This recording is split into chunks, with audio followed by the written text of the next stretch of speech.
I forgot my deal, so I don't know if you can see this. I got a ring for beer. I got this for Father's Day, so if I start going, I need a little beer.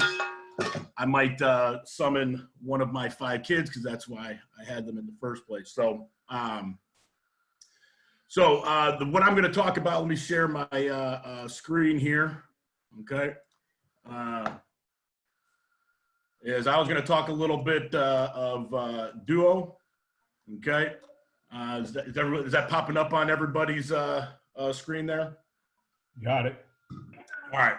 So a lot of times when I do these clinics, somehow, some way, it gets back to wanting to know the ins and outs of Duo. Simply put, a no-pull power gap scheme, right? And so there's a lot of guys, especially on this panel, that are masters in this. So it'll be great to pick their brains once we get going in terms of how they teach the ins and outs of this play. But the way that I look at this is a, as I said, it's a strong side power run, okay? I put it in the gap family, not in a zone family. I've had that debate many a times, but it is a vertical gap scheme, okay? So obviously responsible for your inside gap. There are no pullers. So I treat this as a base run when you're talking about running it from a 12 personnel world or a 21 personnel world. I mic the mic and middle of 3 and let's rock and roll. Anything that comes from the weak side, weak pressure, we're going to have answers built into the game plan. So whether that be safety down, unblockable safety, throwing a bang to the boundary receiver, or whether something's coming from distance and we feel like we can beat it with speed. And so that's how we're going to handle anything for weak. Be interested to know at the end of this, again, guys on the panel, one of the questions that I had is what are some of your answers for weak? Okay. As far as under center or gun, okay, if we're under center, we utilize the same footwork that we utilize in our power world. Okay. And so for us, it's sidestep, shuffle, coming downhill. That's how we run power. Quarterback reversing out, giving him the vision of the A gap. And then we tell the back that his aiming point is the A gap. Okay. And so he's going to come straight downhill. Aiming point is the A gap to spray. Okay. And so this ball can end up in a variety of different places. Okay. But his read is the true mic. Okay. And so simplistically put, we tell him that if the mic goes in, okay, he's got the ability to go out, whether that's out the front gate or out the back gate, depending upon what he sees and what hits him. Okay. But if the mic comes downhill, the mic goes in, he goes out. Okay. Mic goes out, he goes in, meaning he can keep his track, run right down the A gap, or he can end up back on the backside. Okay. From the gun, I've done it a couple different ways. Have messed around with it. And we've done it where it is just like you're doing draw footwork, or if you run gap schemes from the gun, then using that same footwork of side shuffle, come downhill. I've also done it where we open up like we're running zone to try and set up the backers to get them to move. Okay. And then coming directly back downhill. The one thing that does is, depending upon your back, sometimes you lose sight and lose vision of that mic, and that's your read. And so we've messed around with that a couple different ways. Again, I'd be interested to hear what the panel has to say after that. Okay. Let's talk about some of these techniques as we look at. I'm really only going to focus in on a couple fronts here, just for time reasons. I want to be obviously respectful to Joe, because he's got to do his presentation, so that put it at a half-hour-ish range, right? We got to move pretty quick as we go through this. But as we look at it, I'll talk in terms like an odd eyes, or an under front, because there's going to be a lot of similarities to how we block that. But working your, whatever your, the starting point, okay, for our footwork is going to be whatever your starting point is for your, let's say you call it a tray on your gap scheme, where you're taking the tackle and tight end and blocking all the way to 1 minus the mic point, okay, would be the starting point of your footwork.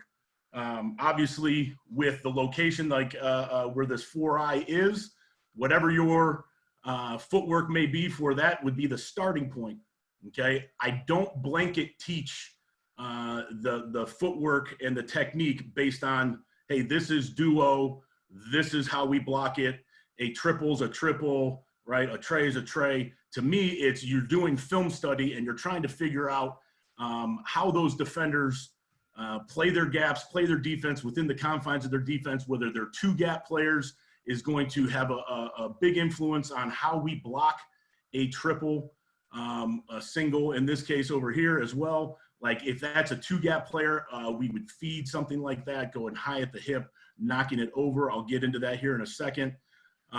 Or if they're gap penetrators, how that changes up our footwork. But call-wise, we're not going to necessarily change anything call-wise, but we're going to do enough film study where we're going to understand how these guys are fitting the block. So from this standpoint, in a triple, when the guy's in a 4i, what I'm telling this tackle is to lateral shuffle 1 step inside. So he's going to take 1 step inside. Second step is going to come and bring his power, and he's going to double under this 4i. Okay. Now, because of the mic's location in here, he's got to have understanding that he needs to feel where this 4i is. Basically, if this guy's two gapping, I'm going to double under him, and I'm going to allow this tackle, or excuse me, this tight end to gallop, take inside footwork, okay, gain ground into the gap. We never step back on a gap scheme, right? Step up into the gap, gather with your step, and then I say speed skate. If you've ever watched Olympic speed skaters, speed skate, right? They power themselves through. And the way that you move a body is you break his ribs or you break his hip, right? So when you talk about the leverage of a guy, if you break his ribs or you break his hip, you are going to displace that guy, okay? And that's whether he's playing his gap, whether it's a two gapper, but that's how you move a body, right? Their center of gravity. And so when you're talking about two gappers, if I can displace this guy into the gap inside, it's going to force this Mike to have to play, right, in two gap, right, base rules of defense. If I displace him here, then he is going to have to play back out, and I'm actually setting up the linebacker to come right to our tight end in this case, right? Same thing here with a zero head up technique on a zero nose, right? I'm telling this center to double under, snap the ball, double under, okay? You're not, if a stalemate is okay, I'm telling this guard to high leg, step high at his hip, right? Keeping my shoulders relatively square, right? Second step gathers, not bringing my feet together, but maintaining a base underneath my shoulders, and then speed skate into his ribs, break his hip, and displace him over to the backside, and then climb vertically. So when you're on the inside half of either one of those doubles, right? And so here I've double undered. As soon as I feel the adjacent lineman on that double, right, that gap double, as soon as I feel him knock his ribs or knock his hip, I'm actually going to torque, right? And I'm going to torque and use that momentum of that displacement by my adjacent lineman, and I'm going to torque him to really get him to go into that gap to help that motion, right? And I can't, if I'm going to stand on a soapbox and talk about breaking the ribs or breaking the hip, I'm going to do it. Now, it's got to be a sturdy soapbox, obviously. I'm a big man. So, but if I'm going to stand on that soapbox, the reason why, right, is when you get guys that are two gappers, right, you're recruiting them, you're coaching them, you're designing that defense, or in the NFL, you're drafting to that personnel because they have anchored power, right? And so if you hit a guy up here at the top of his shoulder pads and they got a good hold of your lineman, it looks like they're getting displaced, and then they're going to snap themselves right back into place where they were because you didn't move the leverage point, right? All right, so if I'm going to take this end and I'm going to move him, okay, to a 5 technique, and let's just make this an under type defense, okay? So when I do that, okay, this triple, okay, if he's just playing a regular 5 technique, I'm going to pick it up and put it down with my inside step. I'm going to gain 4 to 6 inches. That's all I'm going to do, gain 4 to 6 inches, pick it up, put it down. And then my second step is going to go vertical, and I'm going to meat hook, right? Throw thumb up, throw my hand through the armpit of that 5 technique all the time. My eyes are on my target, which is the mic, okay? And so when I meat hook, it's like there's a rope tied between my elbow and my knee, right? You think of basketball and a right hand layup, right? Same elbow, same knee, right? Left hand, same elbow, same knee, right? And so when I pick it up and put it down and gain 4 to 6 inches with my first step, I want to go vertical, and I want to be violent with that second step, vertical, right? And the rhythm that we have in our head as an O-line, everything, whether it's run, whether it's pass, right, is how fast can I get my first 2 steps in the ground, right? So the rhythm in your head has to be, how fast can I get my first 2 steps in the ground? So if I can pick it up, put it down, and drive that second step vertical with my eyes on my target, don't look at the 5. He's either going to be there or he isn't, right? And if he works out and you work towards him because you're looking at him, it's going to allow this mic with this action of the back coming downhill. It's going to allow the mic to run through, and we're going to put ourselves in a bad position, okay, to be able to pick up that mic, okay? So when we're talking about this, when this tight end gets in, right? So he can't necessarily gallop because the guy's now a gap player, right? So again, same principles as if you were pulling the guard and you're running a tray over here to the backside, right? He's going to step up and in with his first step, right? Right through the V of the neck, if you will, of that 5 technique. And he is going to bring his hands. The inside half, I'm going to be the eyes of this block. So all things equal, they play their gaps, then I'm going to drive it vertical, and I'm going to step off of this block when I need to. When I'm within arm's length, then I'm going to be able to step off of this block.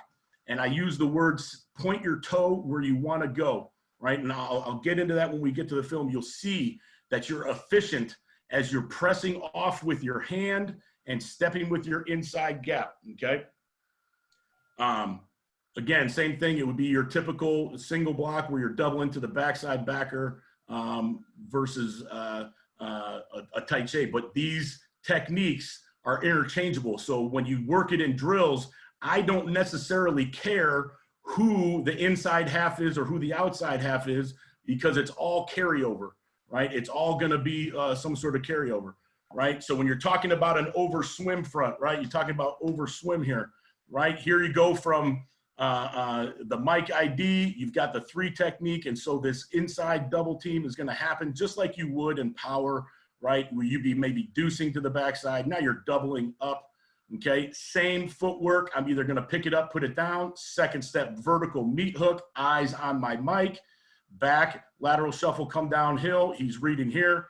Now, based on location of this defensive end, we can pick it up, put it down. We can go vertical. Again, same thing, right? These tight ends should be quadding up, okay? And then this rake technique is more like that gallop that we talked about. So the right guard here would take actual inside footwork, double under, center would step high at the hip of a 2-eye. He would speed skate and try and displace the 2-eye over the top and then climb vertical so that we can maintain A-gap vision for our back, okay? So I'm going to stop my share there, and I'm going to share video, okay? So let's look at some of these triples. Now, some of this tape is going to be here at Northwestern. My previous stop was Arkansas. So between those two places, you're going to see some good tape here, right? So here we got an under front, okay? We got an under front. We're going from gun in the game plan this week, right? The back was really going to come action this way as if we were going to run zone. So he's actually going to turn his shoulders as opposed to lateral shuffling. It was something that we saw in the defense. It was something that we game planned, okay? But he was going to open up and then come downhill. Okay, obviously with this look that we have here, this is more the under front, under G, if you will, right? So here's our triple, okay? You should see this tackle, pick it up, put it down, second step here, okay? Vertical, this guy's playing a 6 technique, so I don't want to work out. I'm going to use and post with my hand, with my vision on the mic ID point, okay?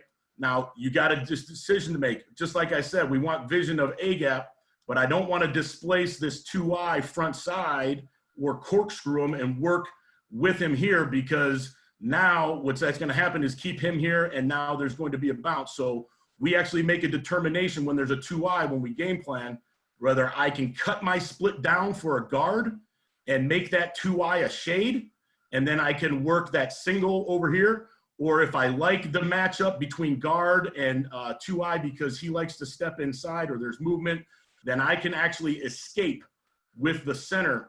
Okay, and he can actually take gallop footwork as if he were working a rake with his right guard versus a 2I over on the backside of the defense, just in case of movement, and then climbing vertical to cover up. Okay, it's obviously money on the backside. Both guys are covered. What I'm telling these guys on the backside is use outside footwork until you can't. Okay, so use outside footwork till you can't. So what does that mean? If you look at this right tackle, right, he can take, this guy's off his pad, he can take outside footwork, okay, and even be able to get his second step down if there's any sort of movement, right? This 3 technique is awfully tight. I can't take outside footwork, so now I'll pick it up, put it down, okay, with inside footwork because I can't take that. So that gives us that aspect of fanning, if you will, when there's a 4I on the backside. Okay, so let's take a look at this, okay? Pick it up, put it down. What you see here by the left tackle is you see great vision with his eyes. Okay, his eyes never come off that mic. It's a blind stab. Okay, pick it up, put it down. Second step is powerful. How fast can he get his first 2 steps in the ground? And then you can see him point his toe where he wants to go to get himself to cover up the mic linebacker. And so what I mean by that is being efficient. So here I am engaged with this 5 technique.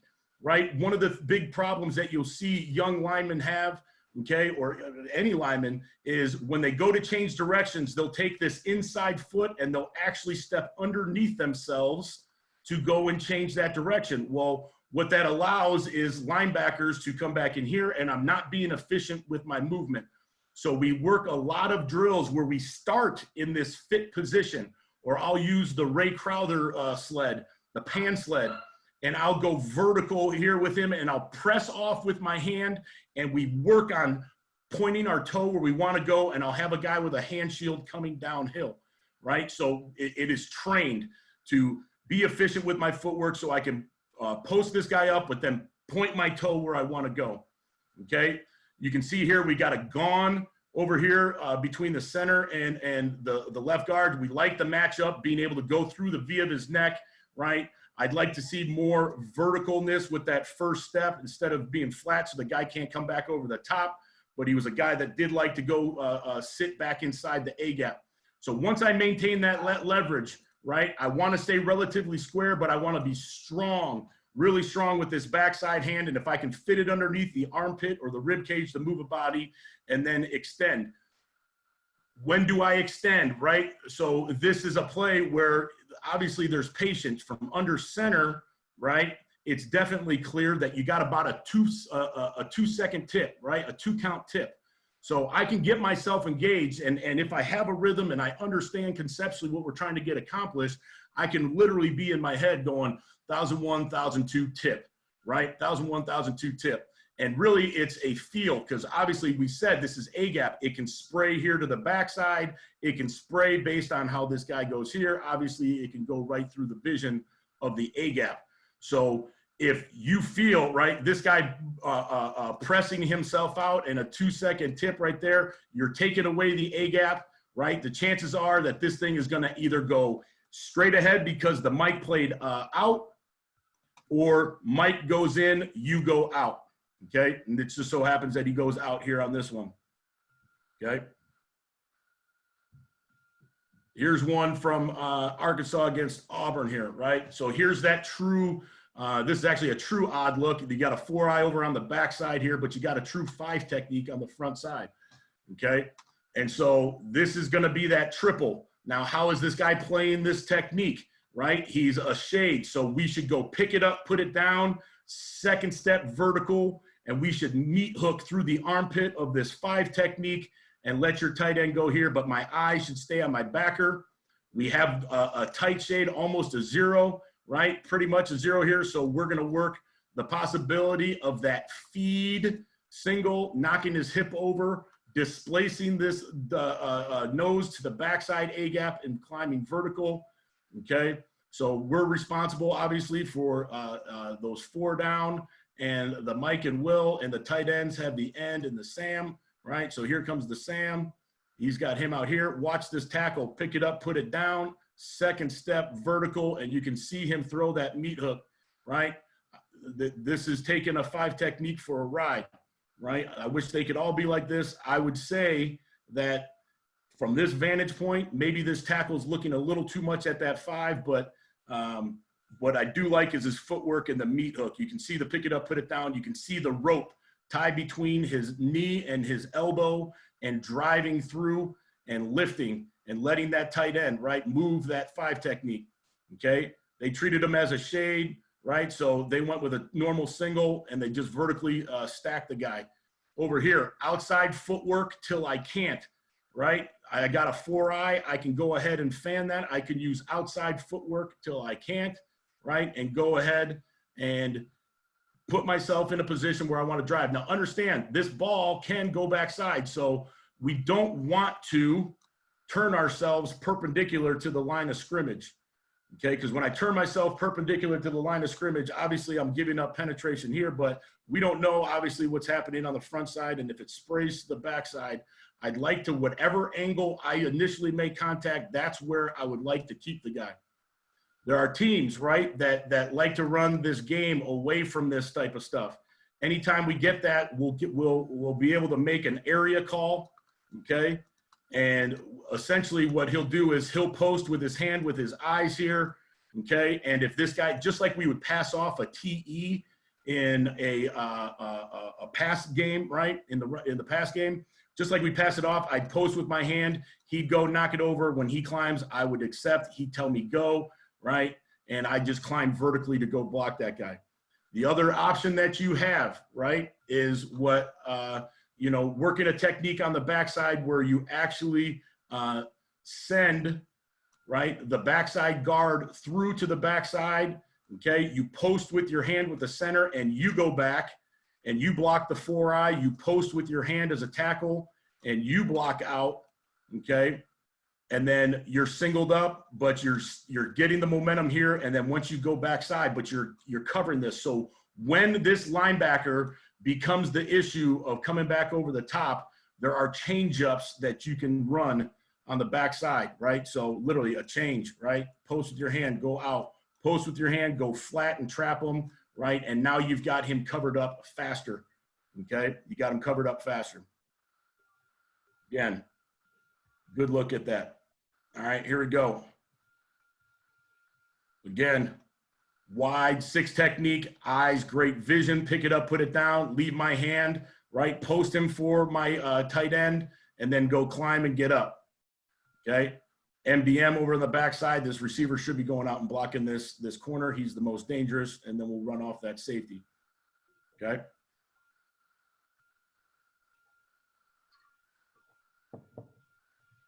Again, pick it up, put it down, vertical meat hook, hands, right, cover him up, right? You can see this guy, this guard takes too much of a bucket step, but you can see him be really strong with that backside hand to move the guy back over. Center, right? Frank Ragnow, right? Starting center for the Lions now, right? But climbing up, being able to gallop himself through, just looking for any movement to turn that into a backside combination. Okay. Here is a technique, okay, here's that feed technique, right? That feed technique. So yes, it's a 3 technique, right? But a guy that steps right down the middle and basically turns himself into a 2 technique where he 2 gaps, right? And so this guard is going to pick it up, put it down, and he is going to double under, and then this tackle is going to step high at the hip, gather with his step, and then speed skate through the ribs or through the hip of this 3 technique and displace him with violence, right? And you can see, right, you're knocking it down, right? And I know it's a half line drill, but it's a good example of pick it up, put it down, double under, and here's how you move a body, right? You break his ribs, you break his hip, right? Same technique. Stanford was typically an odd team, but even when they played some of their even fronts, right, that guy always stepped with his inside. So we were in that mode of going ahead. And I don't like this first step by the tackle, okay, because he steps underneath himself. I'd like him to step high at his hip, gaining ground into the line of scrimmage. Second step, gather to bring my feet back underneath my armpits. I shouldn't be crossing over with my feet. And then third step, goes speed skates through, okay? So I don't like his first step, but I do like him displacing, and you can kind of see the guard start to torque, right? This happened to be a read, and we put the back on the opposite side, but if this safety stayed down here, we had the ability, obviously, to throw the bang post and be behind it. You can see the center here working what we called, right, that rake that we talked about, stepping high at the hip, letting the guard double under, knocking and displacing, and then climbing back vertical. You can see him displace the 2 technique and then climbing and covering up and doubling under at the second level. Here is more of that technique, right? Sorry, the film is dark, right? So let's just talk specifically about this rake. We'll get into that double here in a second, okay? But you can see the center, okay, stepping high at the hip, inside footwork, double under, speed skate, displace them, and then double under at the second level. Same thing with the guard here on this double. He's galloping, gathering his feet. He doesn't do as good of a job of displacing, and you can, this is a great example. I step underneath myself. So now, right, I'm trying to gain ground into the line of scrimmage so that after I gather, when he comes off the ball, I'm typically going to be hip to hip with this 3 technique, or the 2 technique that's 2 gapping, or the 0 nose when we're working a single, going across with the backside, right? And so I want to gain ground here, because when I'm too short, okay, and I'm in front of him, this is a 2 gap type of daddy, right? So now he locks himself on, and watch him snap himself back into place, and it forces the back to come back behind the guard, okay? Outside footwork till I can't. Be careful down here, obviously, right? We're not opening up. The second step should be climbing up into the line of scrimmage, not opening up. He's very lucky over here, okay? Again, over swim, right? Us 2 have these 2 best here and go vertical. I would like this tight end to go more vertical, have him come here. He can even work that gallop footwork through the inside hip to climb, to go vertical to that guy, okay? But it's a good look at this rake here inside for the center. And then go straight it. Here's some drills of working that, right? So here's picture the center. This is a backer that's more to the backside, but I can gain ground, bring my second step to gather, speed skate, and then climb back vertical. You should see the guard here, okay? Pick it up, put it down, double under, and then once he displaces him through his ribs or his hip, he can actually torque him back out. There you go. You can see him just working that hip back over to the top. Okay, here's another look. Now the the backside backer's backside, gather, break his ribs, displace him, double under at the second level, right? So let's look at this over front. How am I on time? I haven't even taken Got about 10 minutes. Just over 10 minutes. Beautiful. If I don't tell me that it's time, Duvendek, I want you to do like your best Arnold Schwarzenegger, get your ass to the chopper, to tell me that I'm running out of time. So I will hurry my ass off to the chopper as we go. Okay. So I'm disappointed you haven't taken more swigs of your beer. I think we should all take a moment. go ahead. Here we go. Cheers, fellas. Thank you for having me. I know I'm going fast. I know I'm going quick. I'll probably slow it down. We ask some questions at the end, but I'm trying to get through as much as I can here in a half hour. So doubling up, right? Double, right? When he's a regular 3 technique, here's what I tell him. And so I kind of put it on this slide right here, right? Double. 4 hands on the down, 4 eyes on the backer when he's stacked vertically to the outside. Okay, so now this linebacker starts to get stacked, right? We can anticipate some sort of movement. A double can become a triple on the move, okay? If there's just single movement and this guy's here, then what I want to do is I'm going to pick it up, put it down, and I'm going to use both hands, 4 hands on the down.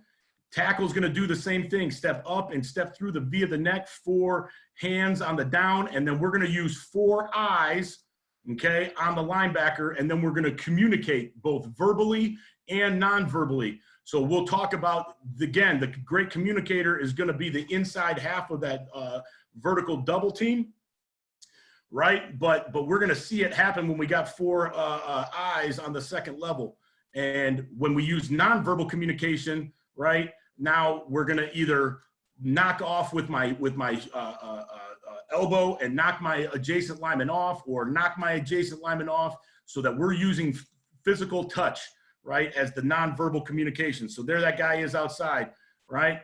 So he's thinking, hey, now we're going to get 4 hands on the down, up, movement, right? Pirate stunt.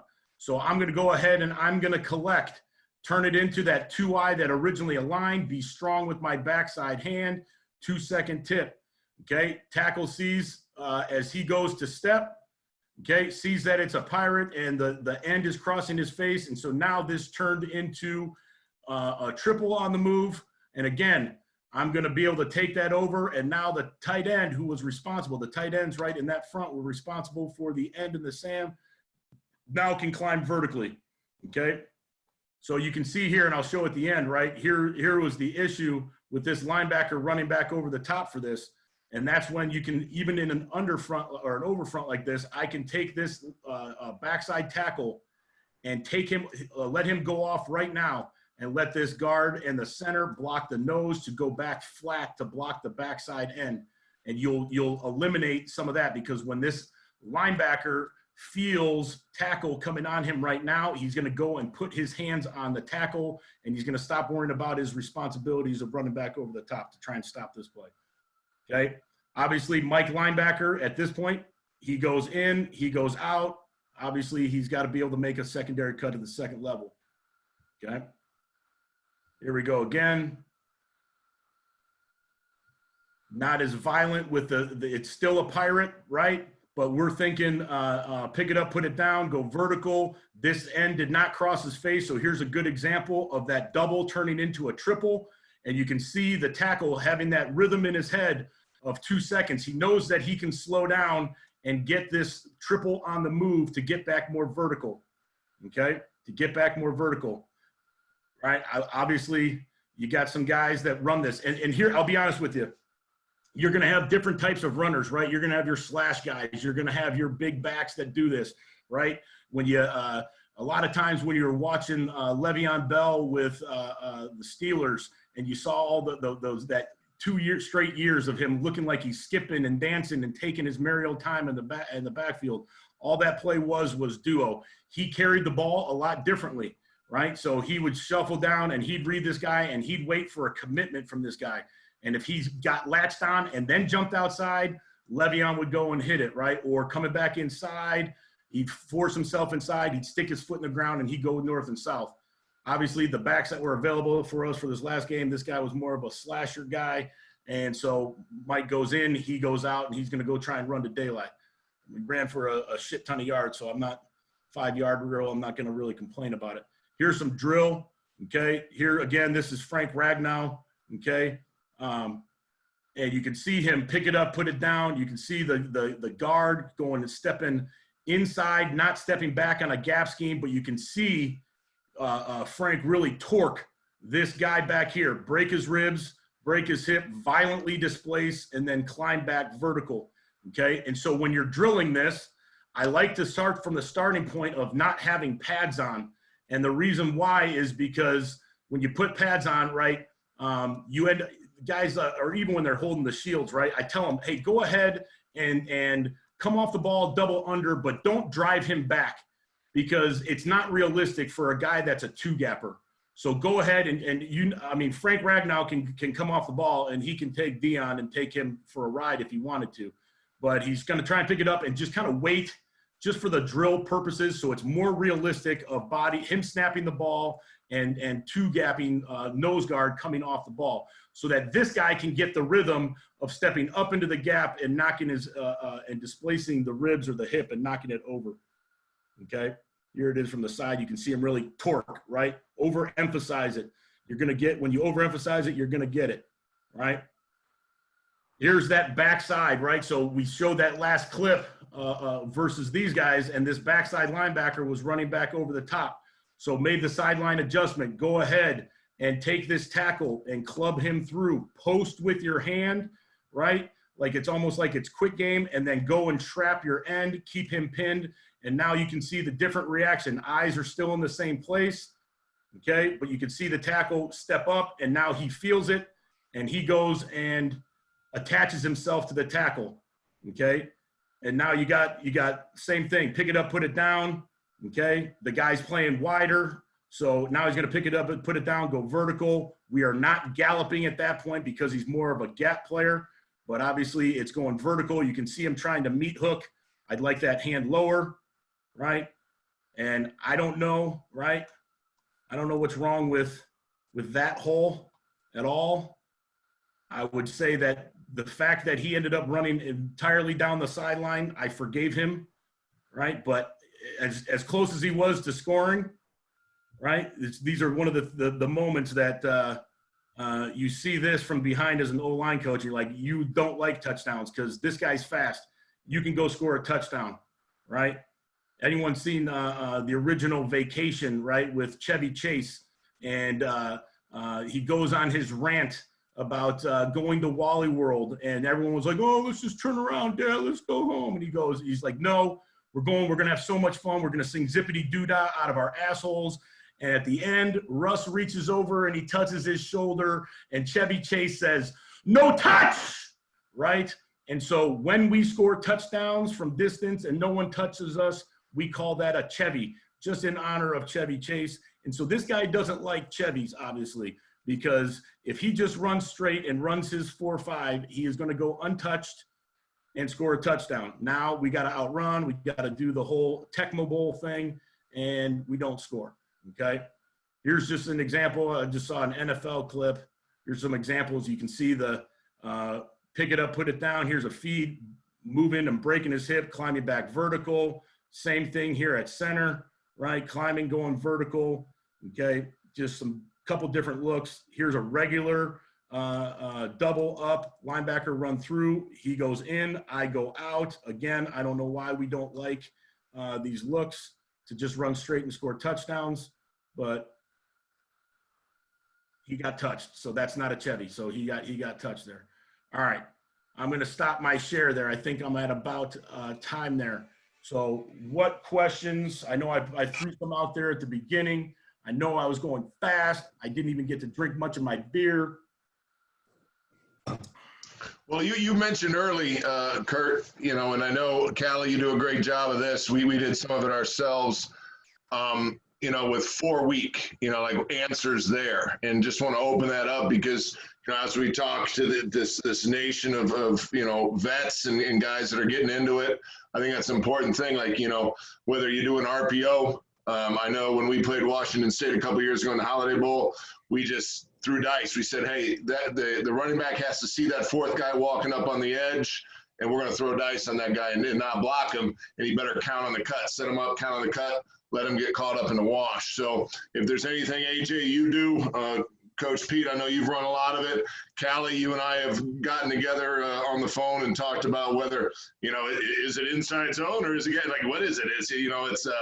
It's all depending on what you call it. So, as this panel right here, as we sit here talking and sharing with those watching on Facebook, I think that the fourth week it's a great thing to start with. Yeah. Anybody there? Yeah, I can tell you that at once there, Callie. from under center, we'll throw that bang, right? If we wanted to. Most of the time from under center, we would roll dice on that guy and say that he has to beat speed, just like you said. And then, again, depending upon which way we were offset in gun, we would have an RPO if we wanted an answer. Those were our answers. We're big under center, and that's the same thing. We've thrown dice on it, and short yardage. Even when we were the underdog with Rutgers people, you're able to get underneath it situationally. Your backside lineman got to understand. Kurt, you said outside footwork till you can't. Well, pre-snap you can't. Exactly. And if you get the lift, you're going to get underneath it for that situational efficient run. Absolutely. One thing that we would do is put a tight end back there. Either put an extra guy in the game, take a receiver out of the damn game, and an extra tight end and block them. Yeah, you could find it. That's one of our answers. Bring that receiver either to the backside. You're in pro formation. You motion him to block that guy if it's man, if the corner runs with him. Or if you're playing a zone team that'll expand with him, you motion to slot, just remove that guy formationally. So you just roll it up where that receiver's got the safety wherever he's at on the field.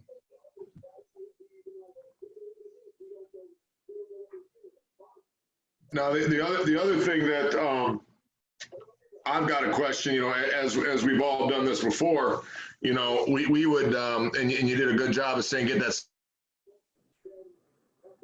second foot down, Kurt, and that was one thing we said, hey, get our 2 feet down when we were running duo, whether it be 2-back or single back, and then let them decide, let them dictate what technique you use.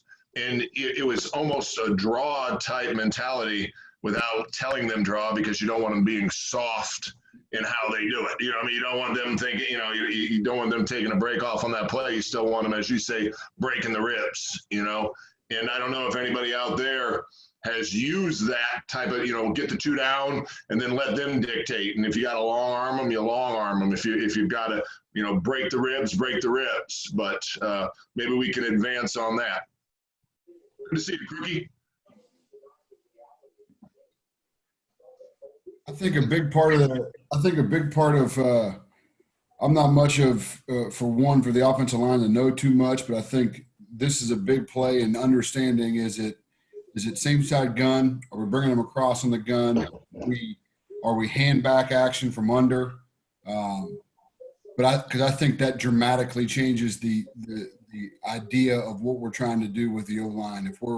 If you're under and you're a hand back operation, where you're reversing out to it and showing the ball, just understanding how, what we're trying to do. We're trying to stand on doubles and we're bringing backers to you, as opposed to being in the gun and coming across where maybe our angles are a little bit different. So this is the one play where we would tell the O-line what the action of our backfield set is. We're going to tell them if it's under and we're just going to open to it, and we'll call it plunge, if we're going to hand back, because I think it does change whether you're going to totally change the technique of those guys. I think it just changes a little bit of the landmark and mentality on them understanding how the backers are going to play.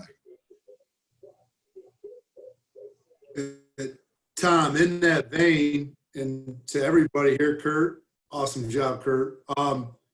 Pistol, under center, gun. Obviously you were at Arkansas, under center, Northwestern, more gun. What do you like?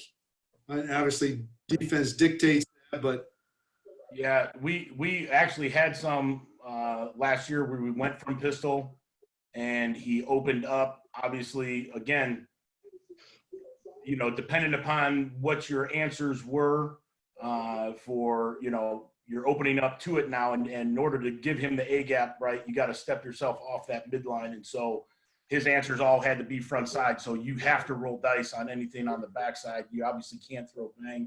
That was our answer to that. But we did run some pistol. Again, to some teams, I personally like when teams play two techniques and they play heads and they play head up, right? Because now I can dictate the double under feed, knock it back over and displace. And so there's some teams that like to play that when you get into the pistol, because you're not declaring, right, one way or the other, whether they play the 3 away from the back or to the back. But so I have done it from the pistol, and our answers were then front side. I know you've done. I mean, this is your world, right? So. Well, it's the big question we always get is it dual or inside zone? And I laugh because we don't run dual. Let's just leave it at that. And it's so similar though. And Tom's point about under center and the gun and the location, I think that's really fascinating. We're just starting to get into pistol.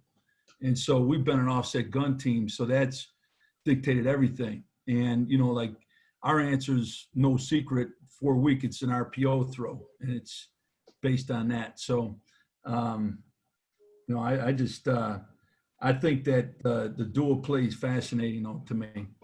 So, hey Tom, when you talk about hand back, what's that? Over the top ball handling, Tom? You're muted right now, Tom. You would think I could figure this out after 9 weeks of Zoom, but yeah, over the top ball handling. Over the top, yeah, I love that too. I mean, and I've run it that way. And again, you're absolutely right. It is critical for them to understand from under center whether it's gun same side across the ball or whether you're setting them up in a almost counter action with the hand back. You jab step them back the opposite way and then come back over the top. Yeah, I love it. I love it. Is there a specific type of back that you like that more with? I've liked kind of like that guy that we had there in the Northwestern tape that's more of the slasher that's kind of run to daylight. I've kind of liked that because it dictated a little bit more where the backers, how you're setting the backers, what you're doing up front, and then it allowed him that vision, if you will, came back over the top as opposed to more downhill running at you with the bigger back under center type stuff. Or did you not differentiate between the two? No, I think, I do. I know there's some guys that are certainly just better at it. There's certainly the guys, I mean, Coach Rudolph probably just had one that is really good at taking it out the backside. Like they just feel it, they can feel both backers. We probably, we didn't do as much of it as we wanted to, and kind of what Coach Callahan's talking about. Like I think in our conference, we get so many fronts, and they're in and out of everything all the time. That we got to a point where it's like, okay, great, man. We made such a big deal about IDing the mic and doing the whole deal and teaching our rules, and and we had all the mechanisms, and it's like, man, we got so much junk that we were better off towards the end of the year just running inside zone and kind of trying to formation it and kind of cheat the system a little bit just to not have to worry about the whole deal a little bit. But yeah, for us, I think I'll die on the hill thinking it's a way better under center play than. I think it's certainly doable, but that's like the one. I don't have many beliefs, but I really believe that. I think it's a good play from the gun, but I think from under it's really hard. It's hard to defend, because you have a chance to pick up everything. Right. You can see movement staying square. You can pass them. Callie touched on a point. Oh, go ahead, Coach. I was just going to add in, Brian Callahan's talking about it being zone. And, you know, Kurt's talking about being a duo and it's power without a puller. My takeaway, because we don't run duo as that, is that the biggest difference in terms of coaching what's going on, it's not really a line technique or any of that stuff. It's the eyes of the back and what he's really training on that makes it a big difference. You know, inside zone, you're reading the tight shade and you're doing everything off the down lineman. And I think, you know, as Kurt's explaining it and they're reading the front side ID'd Mike and making breaks off that, there's a lot of zone similarity there. But at least in our system, if that play was introduced as a power without a puller and teaching the back that your eyes are on the front side Mike and not the shade and not any of that stuff, and you do what you do, that's why we recruited you. I think there's a reason to call it a difference, I guess, to me, because we would not ID or read the front side Mike in a zone play. We'd be reading the tight shade to make decisions. And this, I think, allows you to hang on double teams and, you know, double till the end of the earth, you know, double till the end of the world. And so to me, this has been really valuable because I have some things to bring back that here's why this is different. And that's really good for me as I got to present it to guys on the staff. Yeah, Coach brings up what I was leading into with my questions. Duo and inside zone. I know, Kurt, you've been a part of several staffs with several coordinators. How many of you guys carry both, one or the other? How many don't really care whether it's zone or duo? And That's a good question. I mean, we carried both, you know, even into this last year, and there was a difference. You know what I mean? And that's, you know, like I mentioned, Callie and I having a great conversation. I think it was in the summer. You know, we're watching a shit ton of film. It was in the spring of, you know, Minnesota runs the ball very, very well. And, you know, like, what do you say it is? And then we laughed. And what's Bowman think it is? He thinks it's this. What's Salem think it is? We think it's this. And, you know, it's with us, you know, zone, you were more, the running back was more reading what the down linemen were doing. And with this, there was eyes on the back. And, you know, I saw with your film, Kurt, you know, man, you took such a drastic cut from where he was pre-aligned. And, you know, he had to look over to the quarterback a couple of times where maybe that's why he lost vision. I know you were down backs at the end of the season. You were down backs at the beginning of the season. But, you know, like, you know, that was so critical when we ran duo that he knew exactly where that linebacker was compared to inside zone where it was, you know, the down lineman. So I'd love to hear what everybody else did with that as well.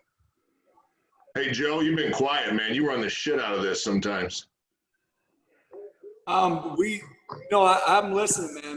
There are some great discussions, and man, you know, the group that was talking does an outstanding job. I teach it as gap.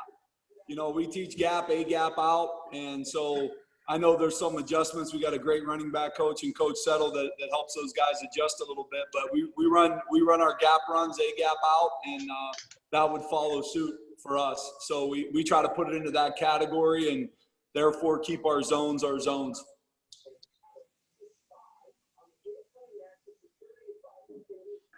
So if I can ask one question to you guys, we're looking at putting this play in, and I have not run it, and I get the difference with the running backs.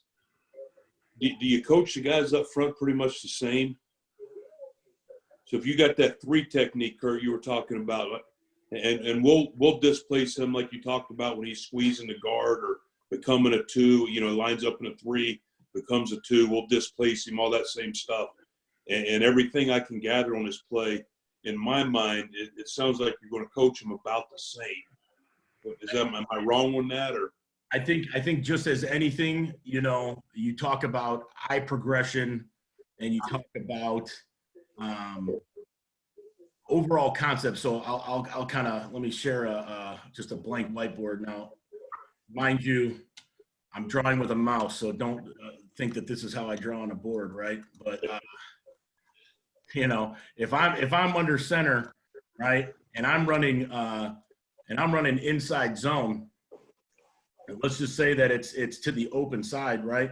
You know, it's open crossover, come downhill, and if you end up, you know, coming back onto the backside, if here's your 3 technique and you're going vertical on that double team, okay, to the backside backer, right? I'm picking up, put it down, I'm going here. But if I'm this backside tackle, right, he's going to work to get his backside eye to his front side eye, if you can, right, to go it vertical. Obviously, if there's movement, you can wash it down. The ball can bend back all the way back behind you, right? But in a duo world, right, you're opening, you're coming, and so I'd be bending and I'd be riding the wave back here. In duo, you're coming back here, and now, right, I'm not thinking as the tackle here to work my front side eye back over to this side right here, right? I'm picking up, put it down, and I'm going vertical, and this is my gap. But if I can get this thing going and just continue to work at a double team, right, to me, it's an eye progression and a fit as opposed to inside zone, and where in a perfect world, right, we're gonna drive this thing to the front side backer, right, and I can ride. And so some people's aiming points, like even if you're in the gun, like some people's aiming point is that backside hip, or you're even trying to come to the front side to wind it back. Whereas if I'm in the gun in duo, I'm same side coming downhill to A gap, and yeah, it could bend like that, like it would technically if it were zone.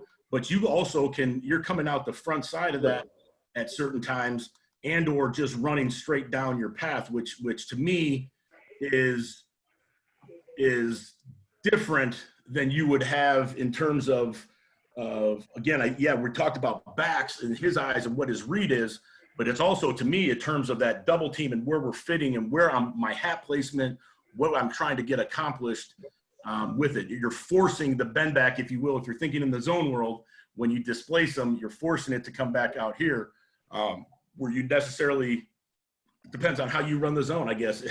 But that's how I view the world. That's how I view it in terms of the difference between zone and gap scheme. But that gets into what Tom was saying with it being like a handback over the top of it.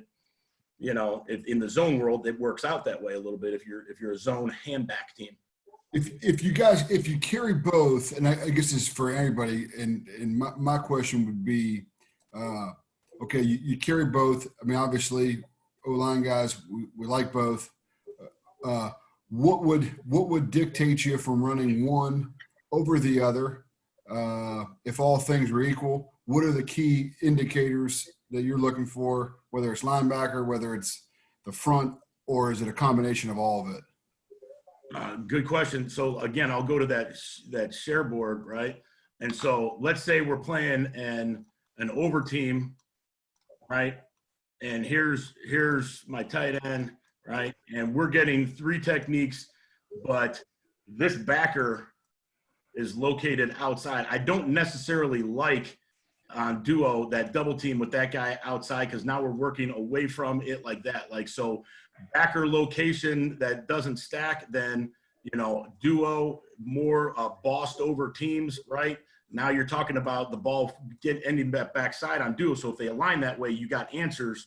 But if teams are going to put, you know, a 20-eye backer and a backer over here in the B gap, then I like with the backside here, then I like inside zone to ride that wave again, so I can get my backside eye and his front side eye, and we can stay on that double longer. I mean, honestly, that when I look at a team and I decide whether I'm gonna go duo in this situation or whether I'm gonna go inside zone, sometimes it's about linebacker location and how they fit runs, Tom. 1,000% for us, same deal. But that's awesome. Thanks. Well, Kurt, great job. I think, you know, Joe's waiting in the helm here. Yeah, I got to do this anyway. There you go. You're on. Do we need to take a break? Do we need to break the seal? Anybody, any of our panelists need to leave for a moment? All right, you guys up there in North Dakota ought to do it, right, AJ? All right. Hey, now our next guest, Joe Rudolph, a phenomenal offensive line coach, phenomenal offensive lineman from Western PA, and just a guy that gets how to teach the little things and gets his guys believing. And if I can share this just from all of us here on this panel to all of you high school coaches and youth coaches out there, you know, as you go forward, I mean, that's important. You know, the relationships you build with these young men, the ability to see that future the future for the kid who's, you know, maybe that pudgy young 8th grader, and the ability just to keep bringing him along. I think that's huge, and there's nobody that I know that does it better than Joe Rudolph. So without further ado, Joe's going to talk to us today about the pin and pull and the different things that we can use to help these young guys be successful. So from the University of Wisconsin, go Badgers. Mark, I appreciate it, man. Thank you very much. It was funny, man. Mark was talking to me about this. Actually, I didn't know much about it, and he was telling me about being part of this. And I probably gave him about 30 reasons of things I had to do, and he was persistent. And I started to read about soldiers to sidelines, and I tell you what, man, it kind of energized me. I mean, you talk about taking people who have a story and who have overcome adversities and been in tough situations, and then giving them a voice as a coach. You know, I think for most of us, we love coaching ball and we love getting our guys to maximize their abilities, but it's kind of like if we could teach them to take that message forward and apply it to their lives, man, that's the coolest part. And I think guys that have been through it, you know, on the front line, you know, been in teams, you know, there's nothing better than that. So this is awesome for me to be a part of. You know, Kurt, I thought that was a great job, man. I really enjoyed the back and forth afterwards, and I'll hit on pin pull. You know, I'm gonna go old school and draw on the board if that's okay. All right, but for me, if I'm gonna try to draw it up going out of a 3x1. All right, kind of being the emphasis. I'm gonna go in the gun. Okay. Now, for me, if I'm going through this play, pin pull, we are running this play to get outside. We are running it to circle the defense. So I guess the first time I think about putting in a run, and I heard Coach Crooks talking about it, about maybe putting in a run, not putting in a run. The first thing I ask is why. You know, why am I putting this play in? You know, what's the reason for it? Where does it fit? Does it fit your offensive personnel, your offensive lineman, your tight end, your back? Does it fit the personnel that you put on the field regularly? So I'll kind of, as I talk through it, I'll kind of address it from that way. Right? For me, you guys see this okay? So for me, if I have let's say we started with like an under G front. All right, we got our nickel Sam out here in the apex.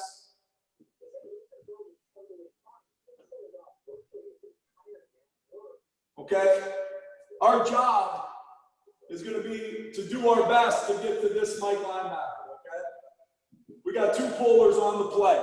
All right, as we run this, the tailback's job is to be 1 yard outside the outside leg of the tight end. Okay, we are running this ball to go outside. In doing that, we try to keep the coaching point as simple as possible for the tailback. His job, if anything crosses your face, put your foot in the ground and run through the defense, okay? And we don't try to complicate that for him. We want him to be a one-cut guy, and that's his path to make that happen. For the pullers, all right? As I see this, we want to, the best we can, originate the pin off of the tight end position. And I'll be more specific about it as we go along.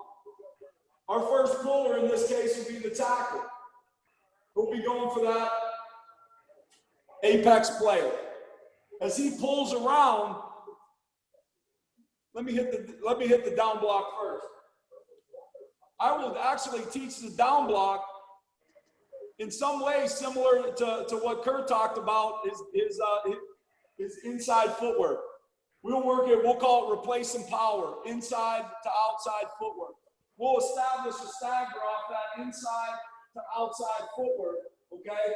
And we'll ask that pin player, we will ask his first step to be to the near hand of the defender, all right? We want to close ground, all right? As we begin to pull, that lead can be out, so we want to close ground, and we want to be to the near hand. So if I can blow this up right here, as this end puts his hand down, all right, and this lies blocking, he wants to put his first step to that near hand, that replacement, that first step was to go to the near hand. He's bringing that second step and establishing the stagger, and that head is in the V of the neck. Okay? This inside hand, we ask him to put it right under the chest plate. And this outside hand, we ask him to put it right in the belt buckle. And as he has that fit, boom, he can throw that leverage arm to finish that defender who would try to cross face. As we got our puller, as that puller gets out on the edge, we ask him to put his inside foot on the inside foot of that defender. We want that defender to be completely covered up. I don't want this guy to be on absolutely any edge of that defender. I want his back to see nothing but the numbers of that puller. If he's inside foot to inside foot, I'm going to ask him to reach his helmet. I'm going to ask him to go ahead and reach his helmet to the armpit of that defender, to cover him up, to cover his face through the play side armpit as he maintains that inside foot to inside foot. So as he stands on that defender, I want him to reach his head right to that point on him. We got our guard. In this case, I would call that I would use the center to get out on a team. If the center felt comfortable that he could pull and cover it, I could pull the guard. However, I do like the spacing, if I can, between the first and second puller. Same idea. He's going to use inside footwork. He's going to step to the near hand of the defender. Establish the stagger in the second step. Put the head right in the V of the neck. Under the chest plate, right in the armpit, throwing the leverage arm to finish versus any type of crossface. All right? As this second puller comes out, it doesn't always play out real simple like this on the perimeter. Sometimes you have a nickel Sam that might be over the arm. You might have some type of weak rotation. You might have a corner cap. I tell the second puller, you make the first puller right. All right? That's your job. Make the first puller right. In turns, he's pulling for that Mike linebacker. Same idea on the fit. He's going inside foot to inside foot on the defender. He wants to completely cover him up with the head right there on the outside armpit. He's reaching that head for the landmark. On the backside, I think you get some great discussions. You know, there's teams that do a tremendous job of cutting on the backside. If they're a cut team, I'm going to have this guy escape. I'm going to have him run. I'm going to have him take off and stay on the angle of that play. Okay? If it's us right now, I'll be honest, I can't figure out the rules to cutting and not cutting.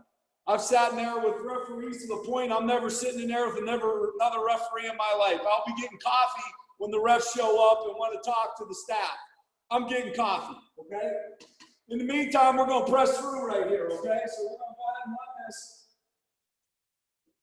All right, and I'm going to press through the best I can to open that shoulder of that defender up as I lead step through this block. So I want to take a lead step, and I want to be in an absolute sprint to intersect that will backer, okay? I'm giving all I can to get something on there. This guy full out now is full cutoff on the backside.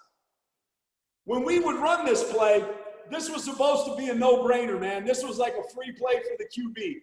We didn't put anything. We felt that back and outrun anything that came off that edge. We were getting to the perimeter of the play, all right? And I would say this. Don't run anything that doesn't suit your personnel. If you got linemen that can't get to a backside backer, this isn't the play to run. You know what I mean? If you got people that can get out and go, and you got an athletic group, I think this is an awesome play, all right? Where I hit some pitfalls, these guys step into the near hand. Everybody wants to step to the inside hand. They step too far inside. Therefore, they end up squared up. They don't create the pin. They don't have the leverage arm to throw. Step to the near hand, okay? Second thing, the pullers. Sometimes linemen want to applaud themselves for getting to the block they're supposed to get to. When they get to the block, that's when it starts. You know, for a while, and we ran this at one time, it was kind of like, I love the downhill assault, that duo gives you. Yeah, it is an assault, man. I am going to absolutely bludgeon, establish the line of scrimmage, beat the living snot out of the defense. I think it's a great play. This play, I really don't want to change my mindset. You know, I thought Bill Walsh has always said it the best when he talked about dent the front and beat him to the punch. Those are the two things we want to emphasize. There's nothing we want to do where we don't want to knock them back.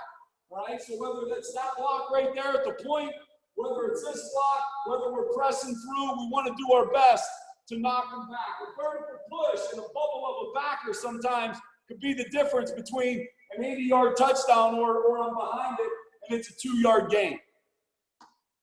These pulls, man, it was funny. I had a group for a while that would just be so happy they would get there. It's like I got my big bear and I'm going to give them a hug and I made it there and hi, Mom, and man.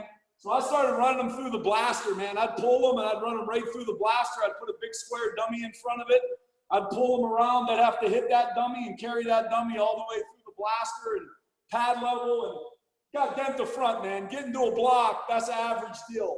Getting to the block and denting that thing backwards, that's what it's about. Covering it up toe to toe. That gives that back a chance to have both cuts. I want both cuts off of that block. I want both cuts off of that one. So that's the idea. Again, if you got a guy that it isn't a perfect deal for, figure out a way to make another guy a pull. All right? I'm gonna put up a different front.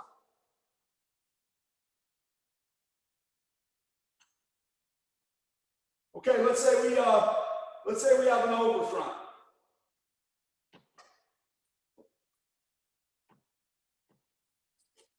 Oh, by the way, I love the tap tap, Coach Kurt. I love I might have done that clap clap 10 billion times. Sometimes I don't even make it out of that damn drill to get through the rest of practice if I get frustrated watching guys take slow footwork. All right. Let's say we got an over front. All right.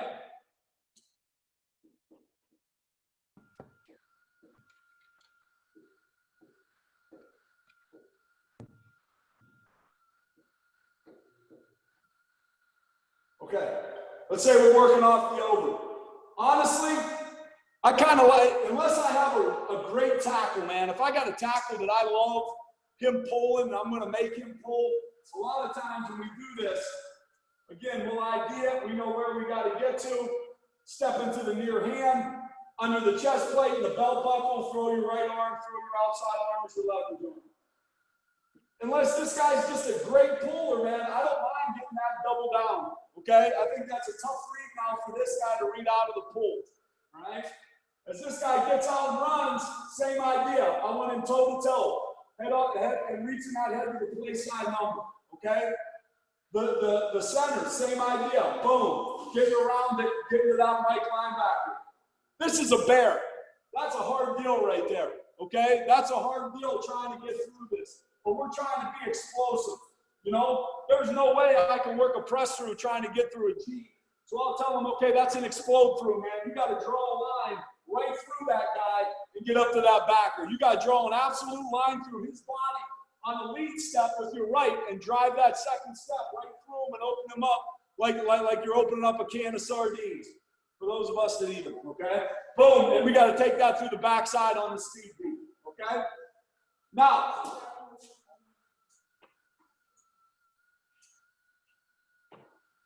there's no question some teams will leverage this with the 9 technique, especially in the over front. If we ever got the leverage off the 9, right? If we got the leverage off the 9 technique, we would do what we did not want it. We do not have a pin opportunity, so we will do our best to man that up on the play side. We will man it up, and it'll be an absolute 100% guard pull. If that guard's pulling, man, he's up on the inside. I don't need him pulling to the outside. Let that center be the second puller and find that guy coming in. And again, if you kind of reinforce the second puller is all about making the first puller right, I think you get that. And as I draw up this last one, hopefully it'll kind of hit home.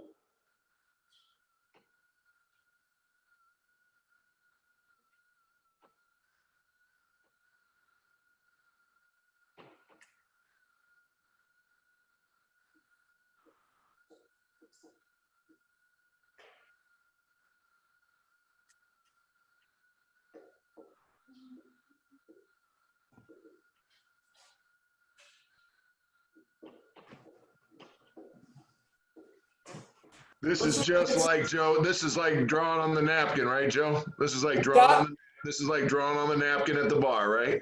That's it, man. Right That's here. it. Good stuff. I love it. I love it. So right You here, can't if we got diabolical next time. rotation, this first puller gets out, right? He's pinning it, stepping to the near hand, establishing the stagger, throwing his leverage arm to finish. He establishes the pin, right? This tackle starts to pull. There's no threat. Man, I want him to go right here. I want him to take that pull right there and set that edge. My second puller's coming. He's making him right. All right? He's making him right. Man on, man on. All right? Same idea off the backside. We're going, we're tearing off. Okay? Might reach that on the play side or might pull the guard if I got a guard that's better. If I got a guard that's a better puller, I'll pull the guard in that situation. Okay? But we always felt we were running it to beat anything off the backside. All right? So we did it, but we never even read it with the QB, man. There were times where we didn't feel, man, I don't want to run this QB. He's not that guy. I want to hand that sucker off every time. It was a no-brainer for me. I'm going to draw up the odd real quick because the odd always brings up some questions. If we got a true odd front, kind of the deal is how do they play, you know? And I think that's right to what Kurt was saying when he says, you know what, there's different types of defenses, right? You got D linemen that want to penetrate. You're playing Ohio State, they want to get some sacks. They're going up the field 1,000,000 miles an hour. Okay, you play some other teams, they're going to block you as well as you block them. Understanding that what type of guys you got in front of you kind of helps you out to some degree. If you got a true odd front, if within that odd front, these guys want to play a true four.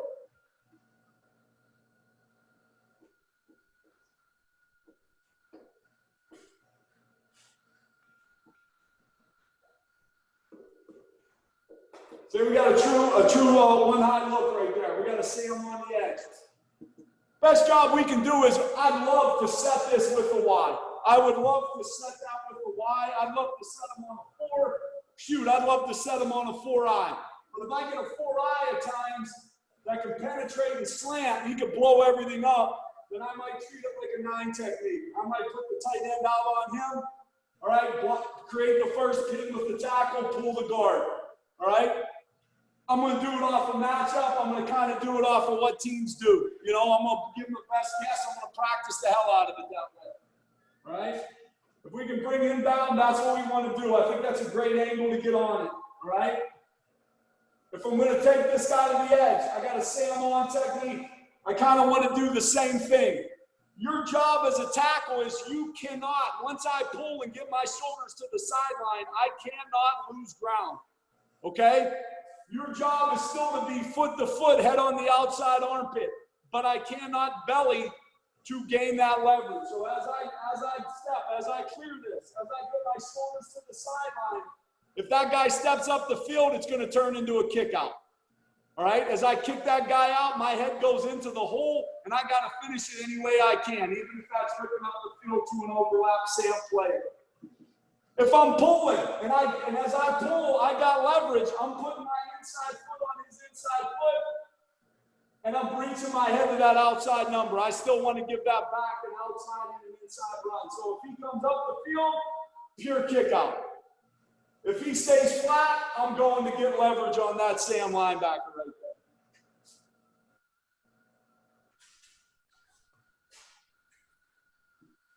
Off the backside, I think you can do about 1,000,000 different things, okay?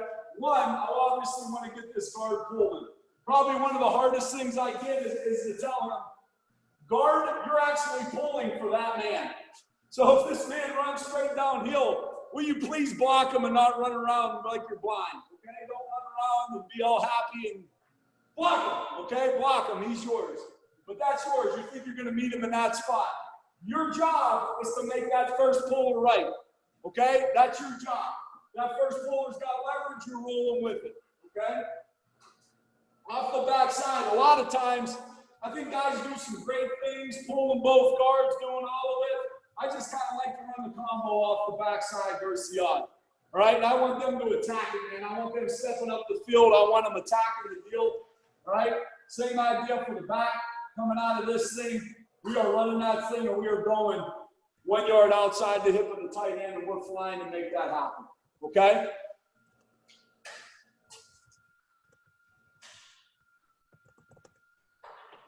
Same deal. We get a nickel Sam walk here. Okay? We get a free safety. Well, let's say we get the strong.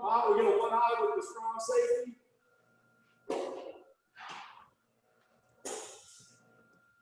Let's say we get the free rotated down now. All right?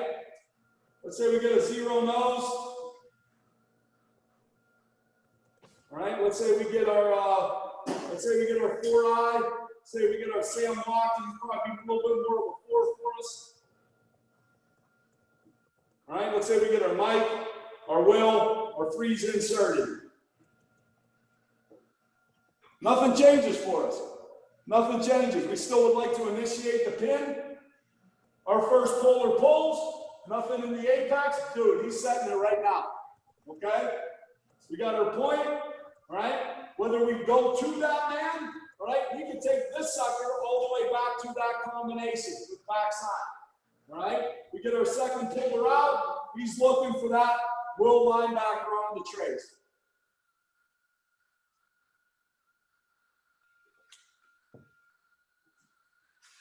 Possible shift off the backside. Those noses can be tricky, man. Those 0 noses. I think you got to teach them. You got to teach the guys situations as much as anything. When you get that 0 nose back there, you know, some guys lag, some guys read. You know, sometimes it's situational. You know, it's 3rd and long, and I think you got to be smart educating that plan that you have on the backside. Okay, all right. Okay, I'm gonna flip over to the film.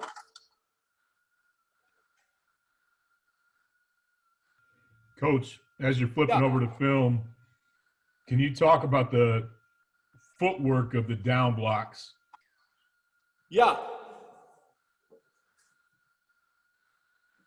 I know you said aim for near hand, but So if I'm blocking this defender,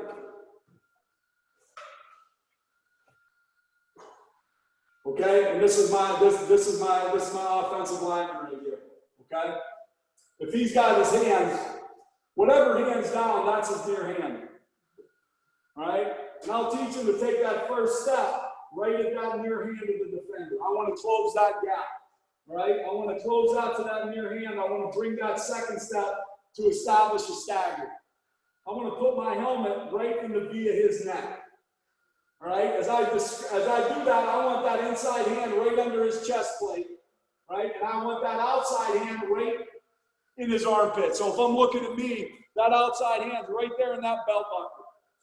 As he lands that outside hand, that's really where his leverage will be. He'll be able to throw that outside hand for leverage.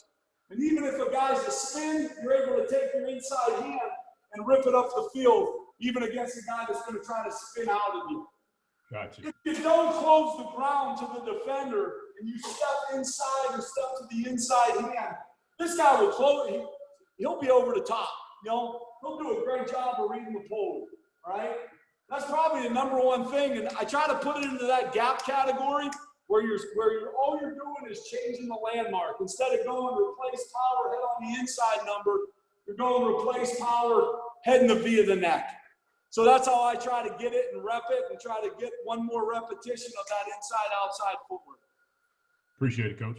Yeah, if I got a heavy read player, and say I have a guard and he's heavy on the guard right here, okay? He's a heavy G on that guard. Sometimes I'll even have him take play side footwork because I know this guy will work right into him.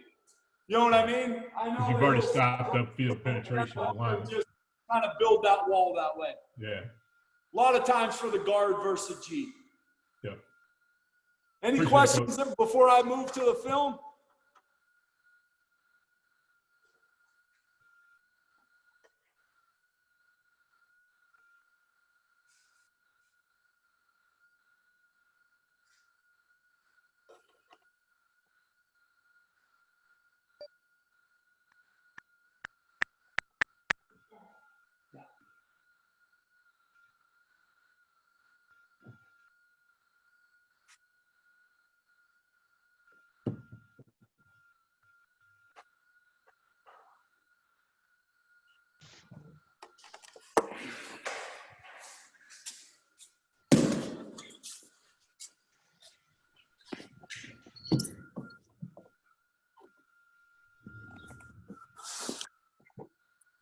Okay, here we go.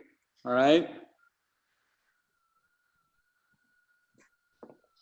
Okay, I believe this first front, we had the under front right here. All right. And as I see it, you know, we're identifying the mic as we do. We got our apex player right here. All right. Our backside, we got to fight our butt to get to that will. Receiver will be man on the backside. And our job, he's going to run this ball 1 yard outside the hip of that tight end. Okay. And we're in a race with that will linebacker.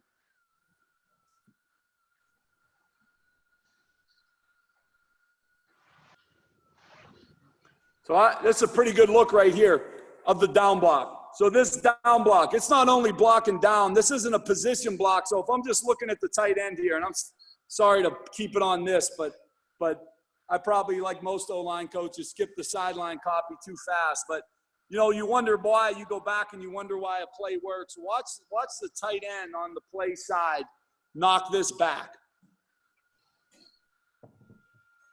I mean, he gets his feet across the line of scrimmage. That's dent in the front. That gives that tackle a chance to get around it and to clear all that.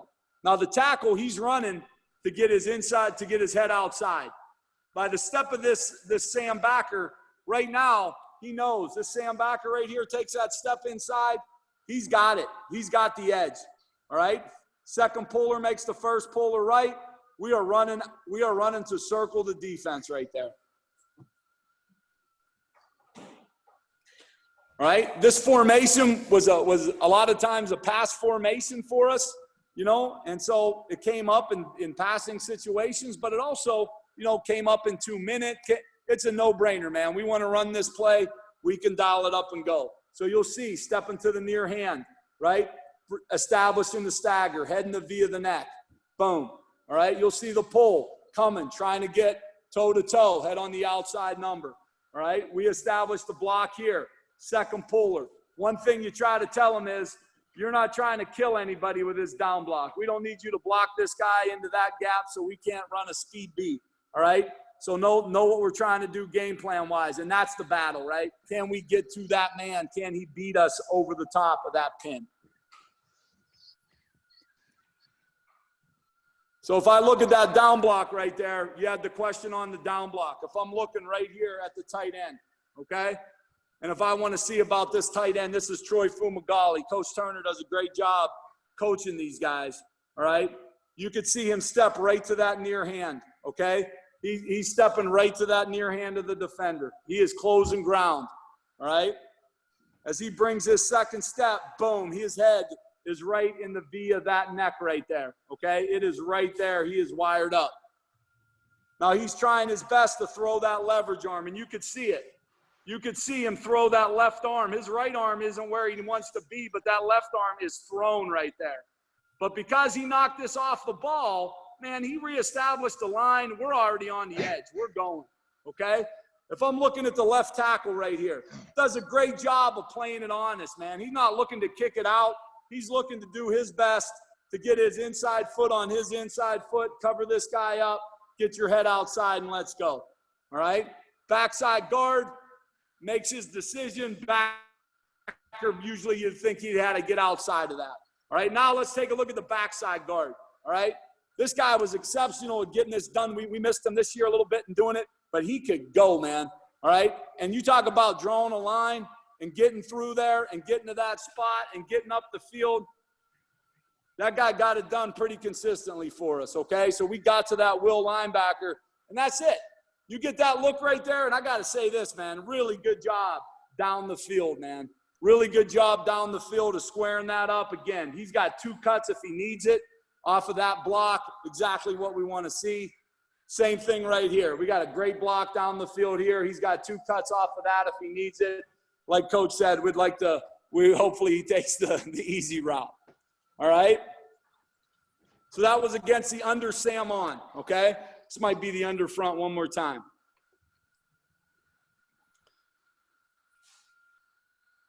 Okay, we got an under Sam on once more here, all right? Let's take a look at it. Again, we got a defender right outside here in the apex. We got that nickel Sam sitting right there. We got our guy, he's going to walk in here in a second, okay? We got our battle to get to that backer, man. That's a tough angle. We want to set the edge right there. Step to the near hand, close the gap. Leverage arm with my left arm, ready to throw it. Boom, step to the near hand. Let's take a look. Let's take a look right here first. Let's see if we get the edge set.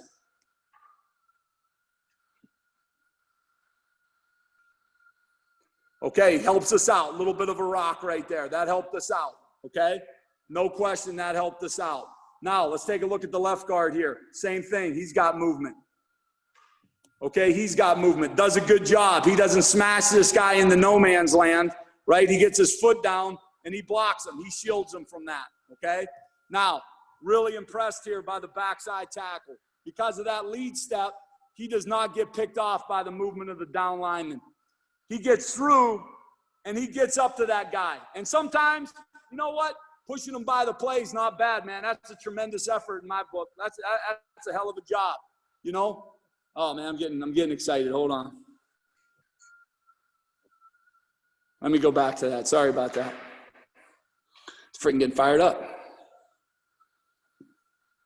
Too many years ago. Okay? All right? So, at this time, just to give you a hint, we had a young O-line. You know, we had a bunch of redshirt sophomores or redshirt freshmen, but they were athletic.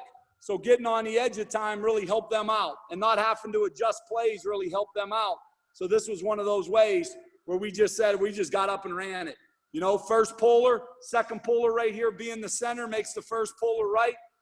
We were cutting a little bit back then, but I do like that he squared up on him. You know, he takes away this cut ability right there, but he's kind of thick on the defender. We push him by, you get a chance to get up through the field. Heck of a run by Dare right there. Okay. I believe this is an over front, okay? I believe this is an over, okay? This is not only an over, this is an over with the 9 technique. All right, we got an over with the 9, okay? And in actuality, we really don't have an apex out here. You know, there's nobody out here in the apex, okay? We got a little bit more of a weak rotation. Keep wanting to do that. Sorry about that. Cool, I'm good, okay?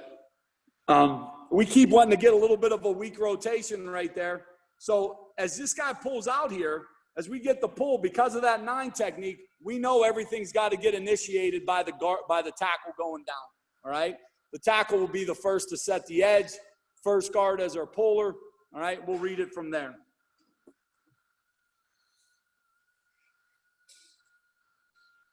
So same idea. We don't want to make this a difficult play for them. We want them to tear loose and go.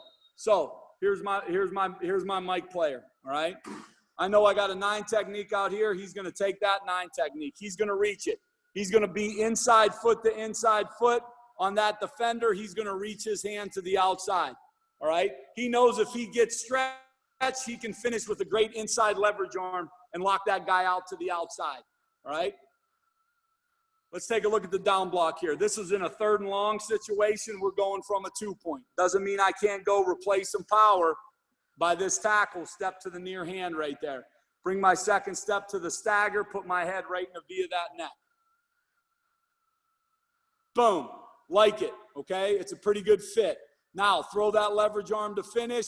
Pretty good job of fighting. Didn't quite get it done, though. But what did he do? Knocked him back. He knocked him back off the line of scrimmage. Therefore, guys retreating while he's trying to escape. Man, just enough. A heck of a run by this running back right here, okay? Backside here, this center, he brought him with. He brought him with on the combo, brought him to the cutoff on the backside. Wasn't real pretty on the inside. Center, if he just kind of stayed on his track and didn't look back, he might have ended up speed A-ing that thing and getting right up to this safety right here. All right, got a little worried. It looked a little too clean for him. He looked back, just stay on the track right there. I think we'd have a chance. But great job here by the tight end in the communication. He's got to initiate that. There's nothing to pin. The landmark by the back stays the same. Boom. Anything crosses your face, put your foot in the ground, run through the defense. Smart job by the guard right here. He's pulling. We get a weird kind of outside look by this guy, but his inside foot's to the inside foot, right? He felt the stretch. He knows it's a 9 technique. He just plays it smart. He ends up being thick on the defender, right? Walling him out there to the outside just a bit.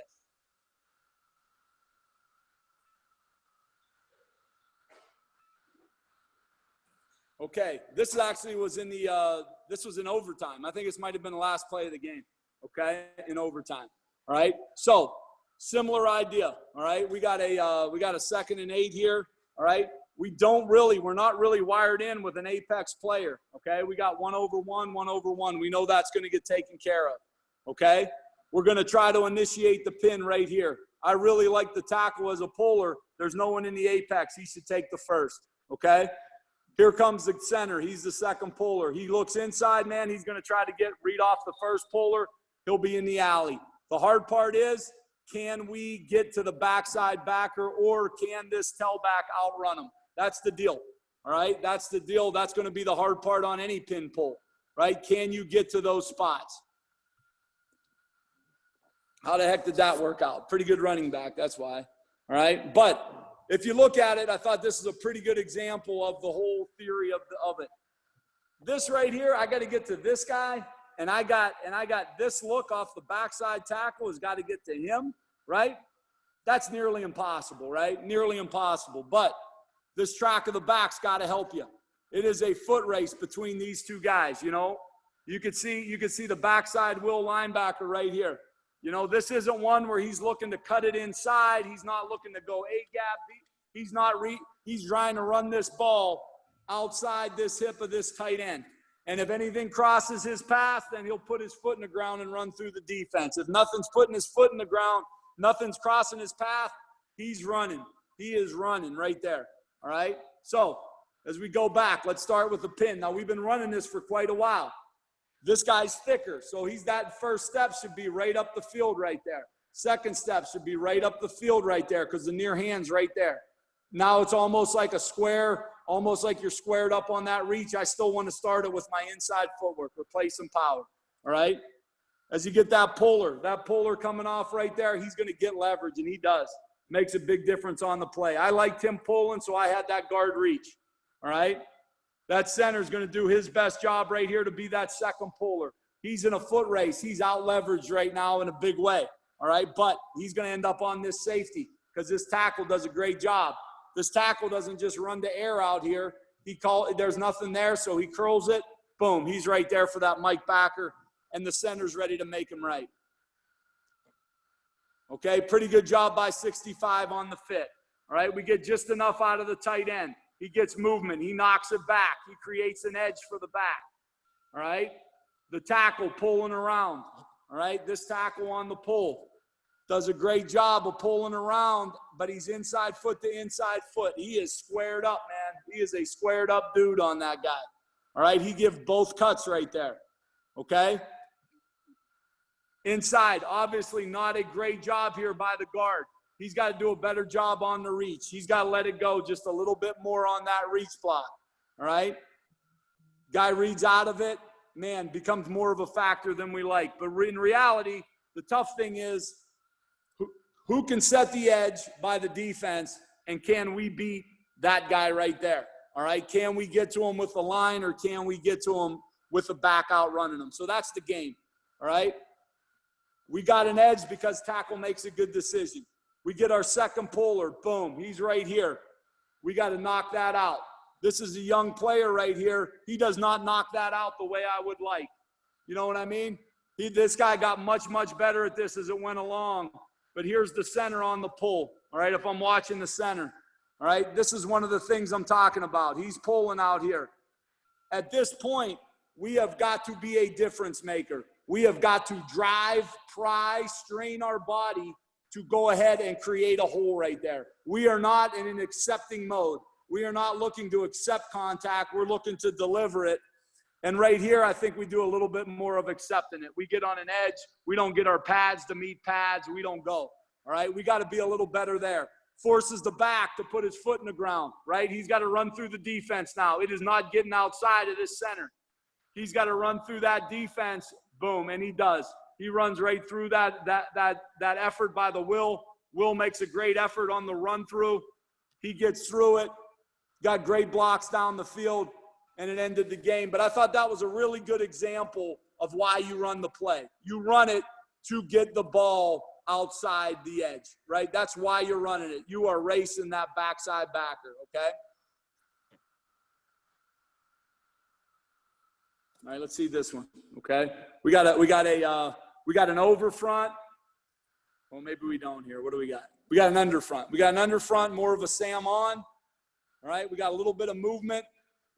Not perfect, right? Not perfect. Great job by the running back, kind of getting it. And I look at this. I look at runs this way.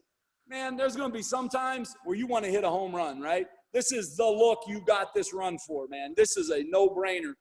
But when it isn't a no-brainer, man, you have got to get out of that with efficient runs, man. You got to get 4 or 5 yards on some of the ugly looks. And the things that help you to do that, knocking them back and a running back that'll run through some stuff, that'll create a double team. You're on a man, he creates a double as the second, okay?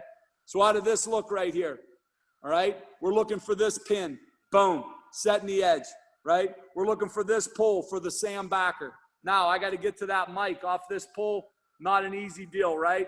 Tough to get leverage. Harder thing is to get that man to that man, all right? I got to tell you, for young coaches, like guys that are into it or how you make a next step or whatever, this young man right here is young man Micah Kapoy. That's my graduate assistant. The year of his senior year, I think we were entering the end of the year, and this young man started 14 games at Wisconsin for us, out of Hawaii, battled his butt off, started as a true freshman, as a redshirt freshman, played in the Holiday Bowl versus USC, played in some big games. As he entered his senior year, we had a pretty good line, and some guys had caught up, and he was backing up. He was in the rotation, but he was backing up. This guy right here, this Micah Kapoy, he was the best leader that I had. Guys would come off the field, and he would coach them up. You talk about unselfish leadership being the number one characteristic of an offensive line. This guy showed it every day. And as we entered the end of that year, I said, Micah, I don't know if the NFL is going to call or not. I go, try your best, see what happens. I said, but you got a job as a graduate assistant and a future coach if you want it.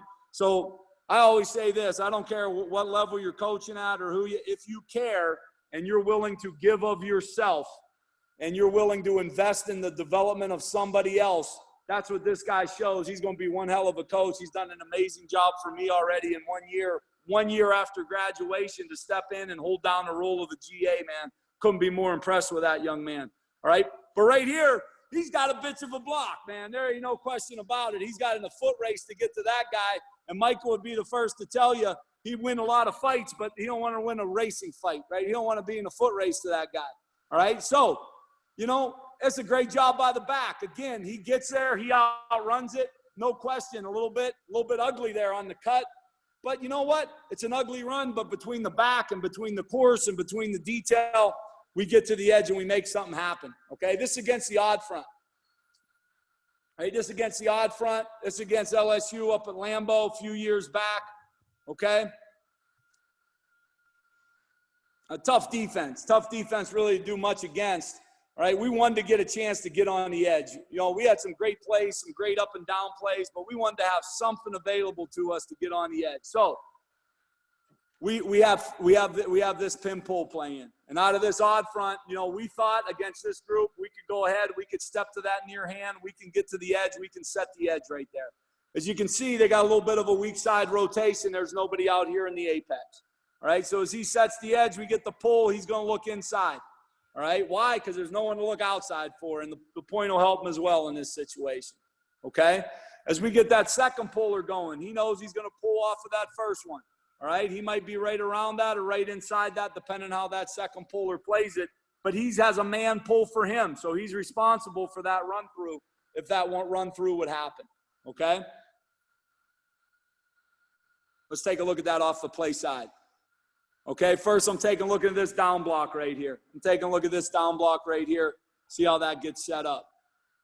Replace some power, head to the V of the neck. Love it. You get a great vision right here of the leverage arm. You want to go ahead and lock that arm out. You want to be strong with that arm as that defender tries to fight over the top. Man, he's fighting his butt off, man. Getting hands to the face. He still locks it down pretty good. gets his feet across the line of scrimmage. I like it. Did a nice job right there. Okay. Good tackle. We were cutting it this time, right? We were cutting. We still like the referees a little bit, so we were cutting. All right. We trusted them.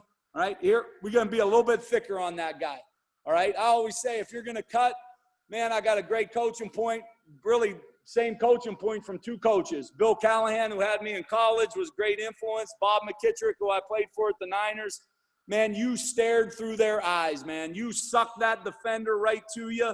You stare right through their eyeballs. You invite them. You step on their toes, and then you be sudden through the thigh board. So we got to work on that just a hair, all right? But we get the edge, okay? Backside. Lord have mercy. I don't know what we were doing. Friggin' this backside guard's pulling around. Would have been a lot smarter just taking him through, right?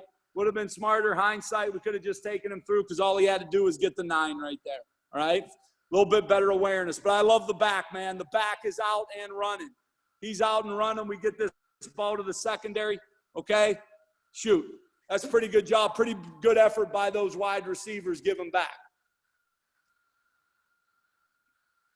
All right. BYU, this was 6-1, man. These guys did a heck of a job against us in this game, all right? Not what we wanted, but these were some of the things we had to get to, okay? We had a Mike Backer right here. We got a Sam. If you know BYU, they're a 6-1 team, 6-1 alignment team, right? All right, there's their 3, okay? All right, as they play it. We got man over man on the outside. We'll block that man over man on the perimeter. I like it wide, too. It's easy for the receivers, man. We're not asking them. It's not real complicated. We're running the ball to run the ball right here, all right? We're running it to run it, all right?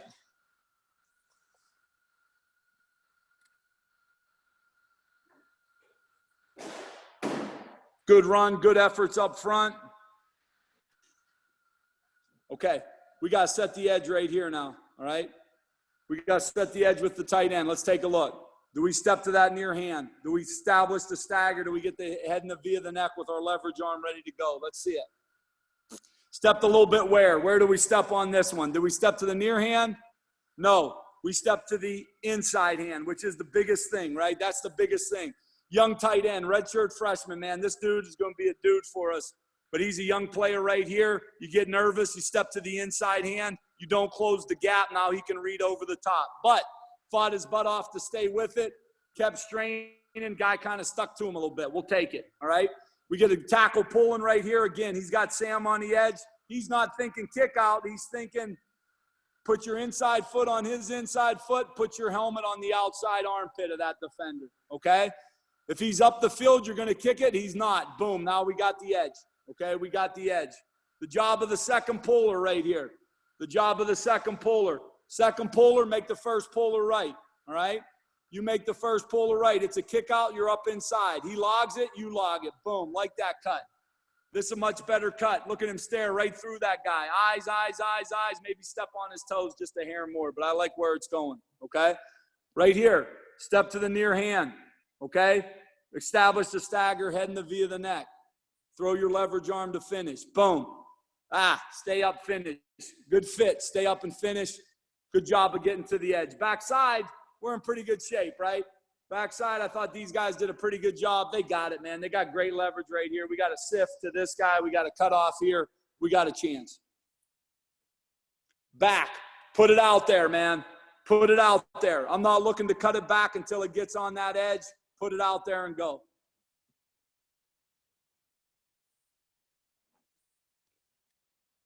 What do we got next? Okay, let's do, let's see what this one is. Shoot, man, I'll tell you what, this is a really good job by the tight end here. This is a great job. You know, we got this tight end right here, all right? Boom. All right, Xander Newville does a great job heading the V of the neck. Watch him close the gap and reestablish the front. That's a great job, man. That's a great job. You do that, we got a guy that does that, you got a chance, man. You got a chance. That was our first. It's Staten. Quick question, Rudy. When you get a jam technique on the front side of that tight end, what footwork do I know you were, also great as a tight ends coach. What footwork do you guys teach?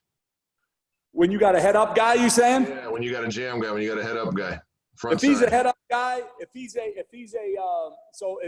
reading the tight end, if he's a collision read player, then I would go inside, outside.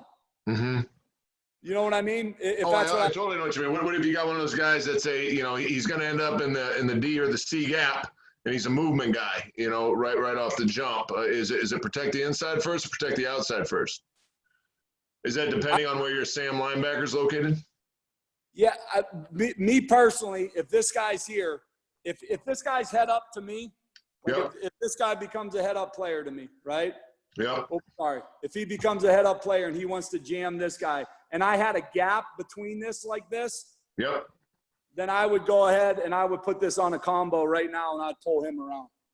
Gotcha. Yeah, you know what I mean? sense. I think you got to have 100%. that in your – if you got pin pull in your game plan and you got people that'll step up within the gaps, sometimes you got to have the ability. If you get a strange look, you got to be ability to let them go ahead and take it over and zone that thing off. There you go. Now, do you just zone? Do you make a zoning call? Do you make a Zorro call? Do you just have something within your system? Exactly. I think you got to do that if you have this in, because there's no question you could get some weird characteristics and some weird alignments. Like for one, sometimes when you say, man, if I got a 9 technique here, right, then I'm expecting a 3 there. But all of a sudden, you don't get that, right? You get a 9 technique here, and you get a G that's rocking, right? You get something like that, so it screws up your rules. And so you don't want to tackle pulling in a 9 technique. There's no one to block down for him, so you zone it. Yeah. I think that protects your tight end too, you know, because you don't want to drive him. You know what I mean? 100%. That might be a game where I would be more into doing that and just letting let the guard be the puller then. Yep. That's a good question.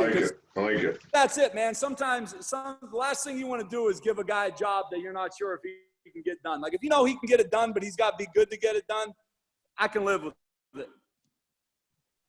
Good job by the backside guard climbing, running the angle, getting to the spot. I thought we had one. How am I doing time-wise? Am I over? Well, you're way over, but that's okay. You're a typical line coach. I am? Am I really? No, you're good, brother. You're good. I'm right over. Am I for sure? All right. I'm coming. You're not way over. You're just a little bit over. Rudy, I'm sitting in my garage here. No one's bothering me. I got my kids coming back from fishing. They're putting the tackle box away, making fun of me. You know, it's freaking pretty awesome here right now. Kurt made 3 meals for his children while you were talking. You didn't even see that. Shit. Yes, Oh, shit. I did. Okay, I did the Brazilian steakhouse. I was cutting it off the stick. I went back to the hibachi. I told you I don't do many of these. You know what I mean? So this was awesome, brother. This was phenomenal. No, I don't know if that was any good. You know, hopefully you got something from. Coach, I have a quick question here, Joe. And this is look. I'm with Soldiers of Sidelines, and you know I'm a defensive guy and I'm a skinny guy, and I'm looking at this pin and pull, and you're showing some great footage, and I was just starting to think, on one of the clips you're showing, if you got an outside defender, like coming outside in, like a corner or like a nickel Sam. And so what we're teaching is we're giving up mass to you guys. So we're teaching same foot, same shoulder, like you started to see on that. And like that kind of like gives us a very, very small leverage advantage. But I was just wondering, is it possible, would you even consider teaching matching our technique with a same foot, same shoulder? Because if we matched, like if your puller from an outside in technique, same shoulder, same foot, same shouldered me, I might die. Like that guy might literally die. And not only that, because it's mass meeting mass, I'm going to have a problem as a DB coach because I'm telling him to do that. He's coming back to me, coach, I'm never doing that again. Like, is it even possible to put that into the repertoire? I would say this. I really spend a lot of time telling them to match pad level. Like if you got a guy cutting outside in, I tell him you got to cut the cutter. Like you want to hit his head with your helmet and you want to knock him flat. Like you want to knock that helmet flat of the defender. And that's how you protect yourself. Like you got to be smart. You got to read body language. If I don't believe, I think really good offensive linemen find a way to be same arm, same leg, you know, and have that power. But I think if I got a guy pulling like a bad dancer counting, I think we'd have a problem. Like we're trying to get him there, get his pad level down, get him to run through that block. But if he's good, he figures that piece out. But I'd rather go through and just have him play with pad level play. I say this, roll your hips through your hands. So if I'm running and I'm going to the edge, I am trying to roll my hips through my hands and through that defender. So if I'm running and I'm not rolling my hips through, if I'm doing that, I think with the mass that you have, you got your best opportunity to deflect anything coming outside in at you. Yeah. I'll just say thank you. I mean, I'm just blown away by the quality of both these presentations tonight. I mean, you guys, man, this is stellar. This is stellar. It's a cut or be cut world, Harrison. Don't bring a knife to a gunfight. Here we come, brother. Yeah, I mean, you got like, look, man. If you're gonna get cut, make it the last time he thinks about cutting you ever again. Yeah, I mean, that's what it's got to be. I mean, we're all skinny guys. We're only bringing knives to a cannon fight here. You know, we got to be precise. And that's where you got to coach it during practice. You know, like you may not get that look, but that guy's pulling around there all high and happy, and you go, look, dude, you ain't. Well, we always, you know, you're gonna get freaking knifed. Going off of that, Joe, and off of what you talked about, Harrison, you know, what we always talked about at MSU is, you know, if you know that guy's going to come low, you know, bring your knees, because there's nothing more than a DB hates than you lift that big 320-pound knee through his helmet as he tries to chop you. And I'm sorry to say, but fuck those guys. I mean, you know, like, you're going to come on my knees, well, I'm going to break your head off. Your helmet's going to go flying off, and you may be dizzy for a while.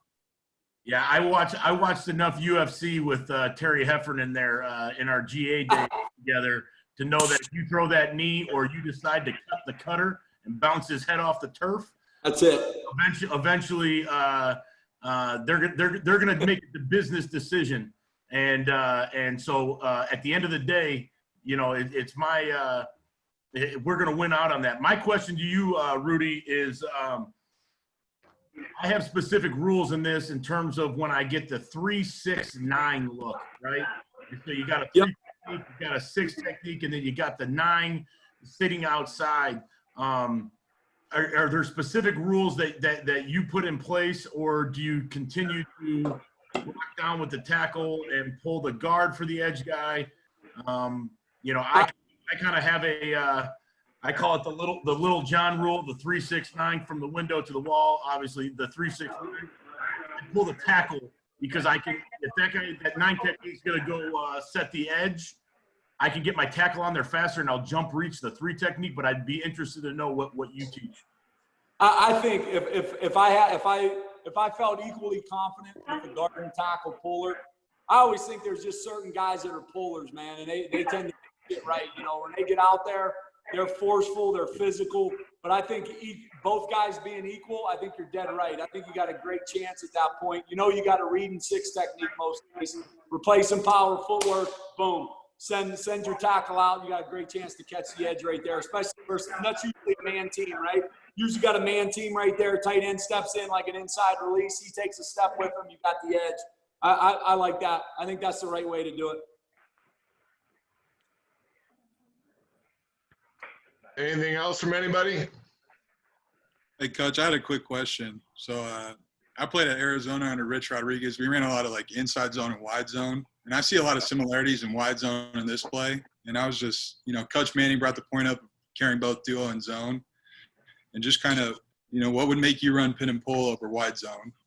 I think that's a great point. I think we've kind of come to that in our, you know, I think it's got to match your team, you know, what type of guys you have. We had a back that was an outstanding zone runner. Like, he had a great feel for it. So he liked that track. We like that track. We're going to get good on that track for him, and we're going to help him. Now, he developed into all of it, but since he liked that so much, we really got away a little bit from the pin pull. I think it also is a good point of your tight end. You know, what are his skill sets? Do you run the formation with the tight end with his hand down, you know, right next to the tackle? I think all those things play in. If you don't, then I think your outside zone is more applicable. You can play it in a lot. Now, we did run the pin pull out of a lot of formations. We ran it out of pro eye. We ran it out of 2 tight ends in a hip or wing alignment. We did it a number of different ways, but I don't know that you need both. You know, if you're running one, I would run one, and the other one would be truly a changeup. Like, do I need to zone something because flex is hard against this look? Do I need to run a pin pull because, shit, we got great leverage right here, and now I can maybe get a double pin. You know, I can get the tight end and the wide receiver and get on the edge. So that's how I would do it. I would stick with one or the other, and then you got to change up if you want a special. I appreciate it. Thank you. Yep.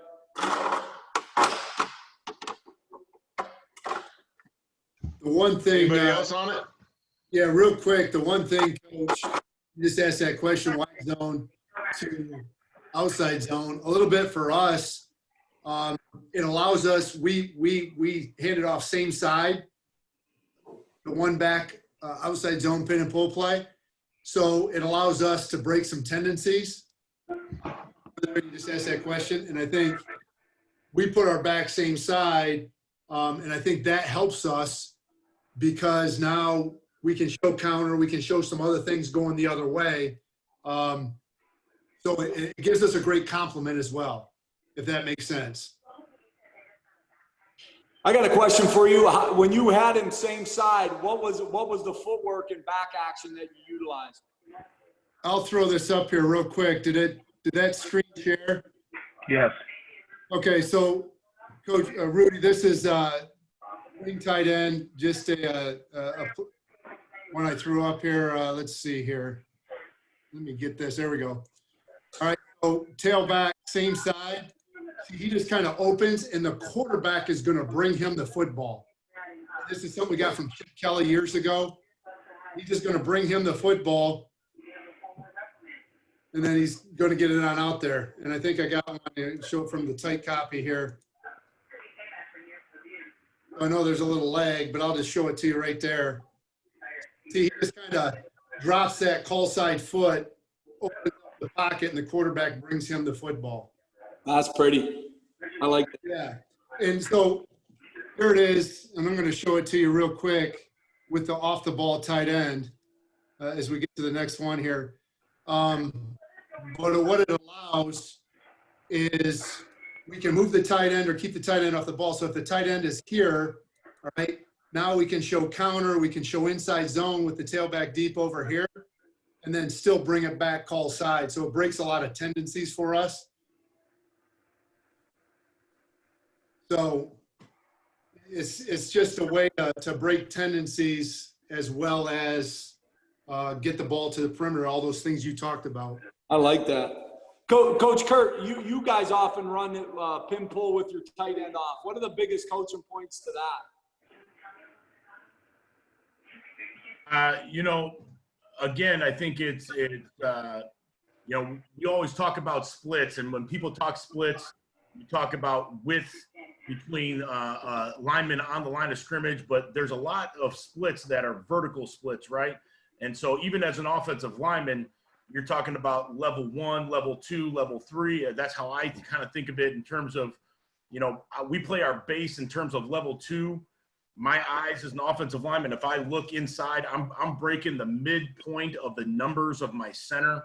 That would be level 2. Well, it's the same kind of concept when I'm off the ball with the tight end. For a tight end that's off the ball, he's gonna cheat up a little bit to try and give himself some leverage. And sometimes we can motion and shift and motion to get to that, to get him to kind of mask that so that defenses can't see levels. But again, I think the key point is for the puller, like if you're going to block down with a tight end that's off the ball, getting width and depth with your first step. And so when I talk about width, I'm talking about getting width and depth, almost second step crossover to continue to get myself up off the line. What I say in pin and pull schemes is that, strained penetration is okay. Don't worry about giving up penetration. As long as it's strained, meaning that you're on that guy and you're attached to him and there's not free runners. Because I have the same landmark as you as in terms of a +1 landmark of the tight end, strained penetration's okay. But if you're pulling from within that strained penetration, you better get width and depth getting off the ball as you do that. And so I think obviously the more athletic of your guys that you can get, the better off you're going to be. And then using the ability align is how I kind of say it with the tight end. So wherever he motions to ability align to get himself into position where he's off the ball, that he can take those same, you say replace or step on the hand of the defender. I say step high at the hip and put your hand right down his middle. So step it, and because of the same things that you said of, you say step at the hand, step at the hand, step at the hand. I say step at the hip, and they're still stepping to the opposite foot. And it's like, you know, if you've ever seen the movie Scanners, like, I'm like, my head's about to explode. It's like, what don't you understand about stepping high at the hip?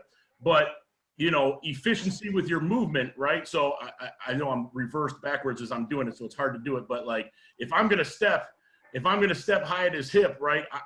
As I step, same foot, same hand. So if I step this foot at his hip, it's got to be a pulley system. So I'm stepping, my hand has to go at the same time and put my hand right down his middle. And so efficiency with your footwork.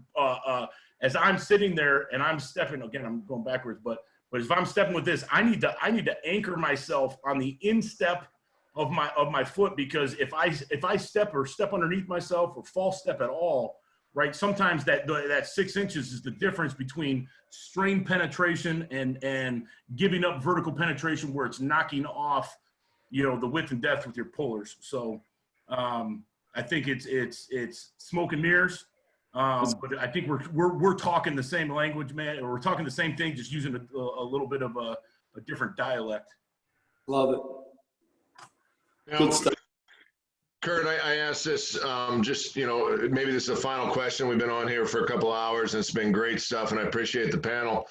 Have you ever, we did this on occasion at MSU, and then you could run your counter coming back. We would bring that motion from outside in, and then you'd have that crack block on that defensive end, and you get one good shot on them, pull the tackle around, or a good shot on that 5 technique, pull that tackle around. Now that's what he's looking for. Now you can run your naked game off that. You can run your counter game like you talked about off of that.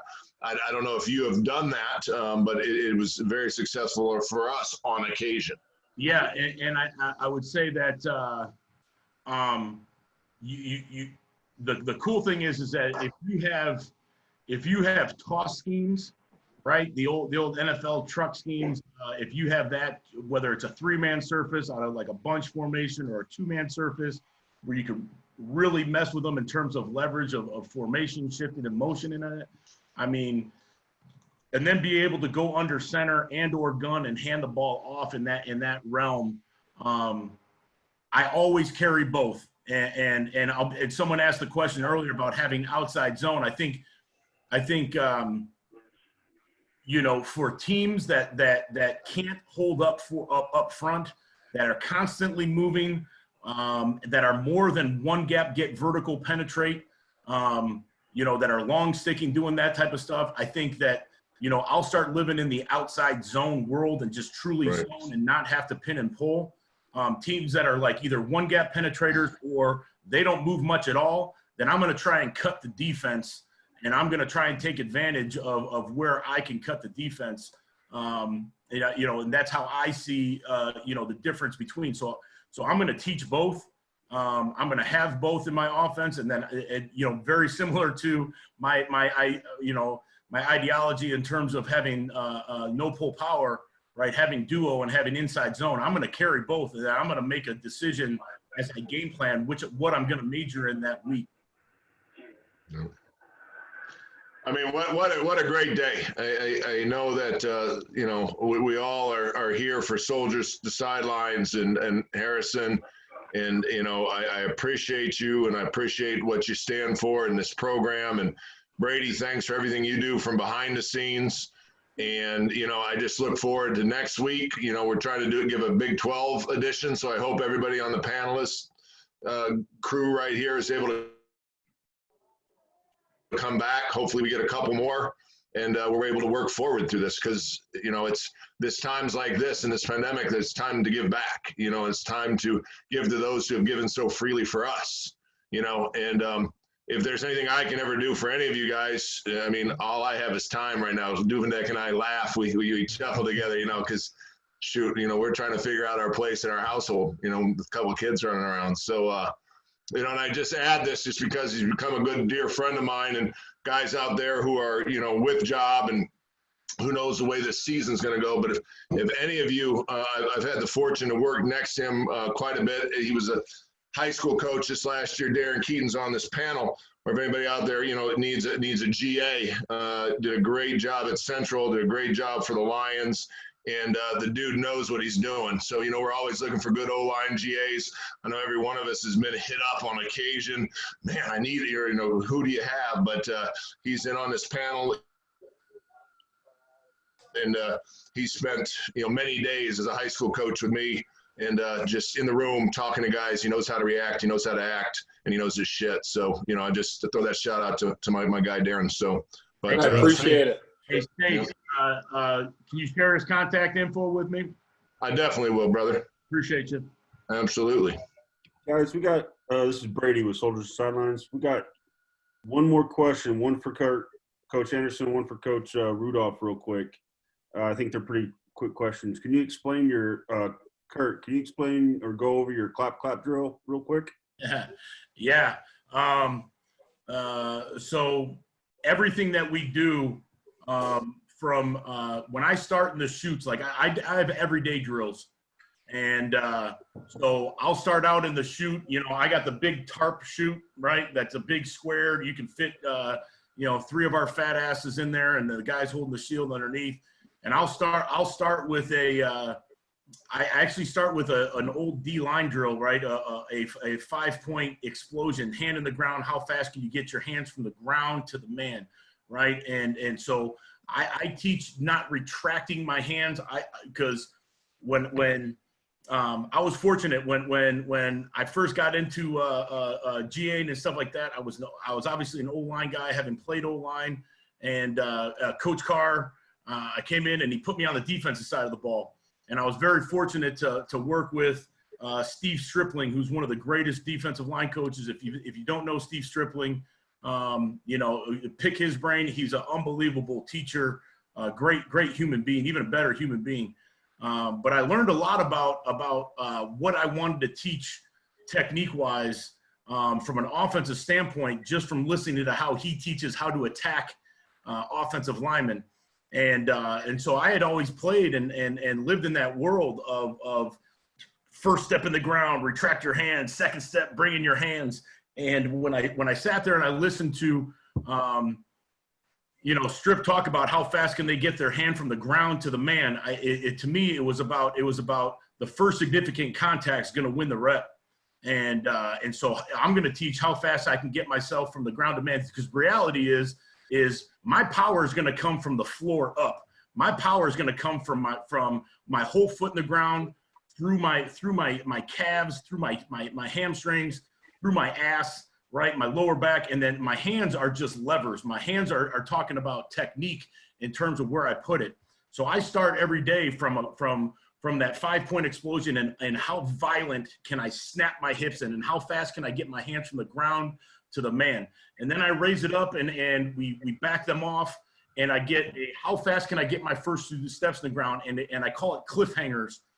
And so we literally are at a 2-point stance, and we lean to the point where I can't lean, and I get my step down, and it's really like a catch step, but I know my distance, right? I'm not trying to take one giant leap for mankind, right? I'm not taking a step. It's a short 6-inch step, but I'm leaning to the point where I can feel my whole foot in the ground.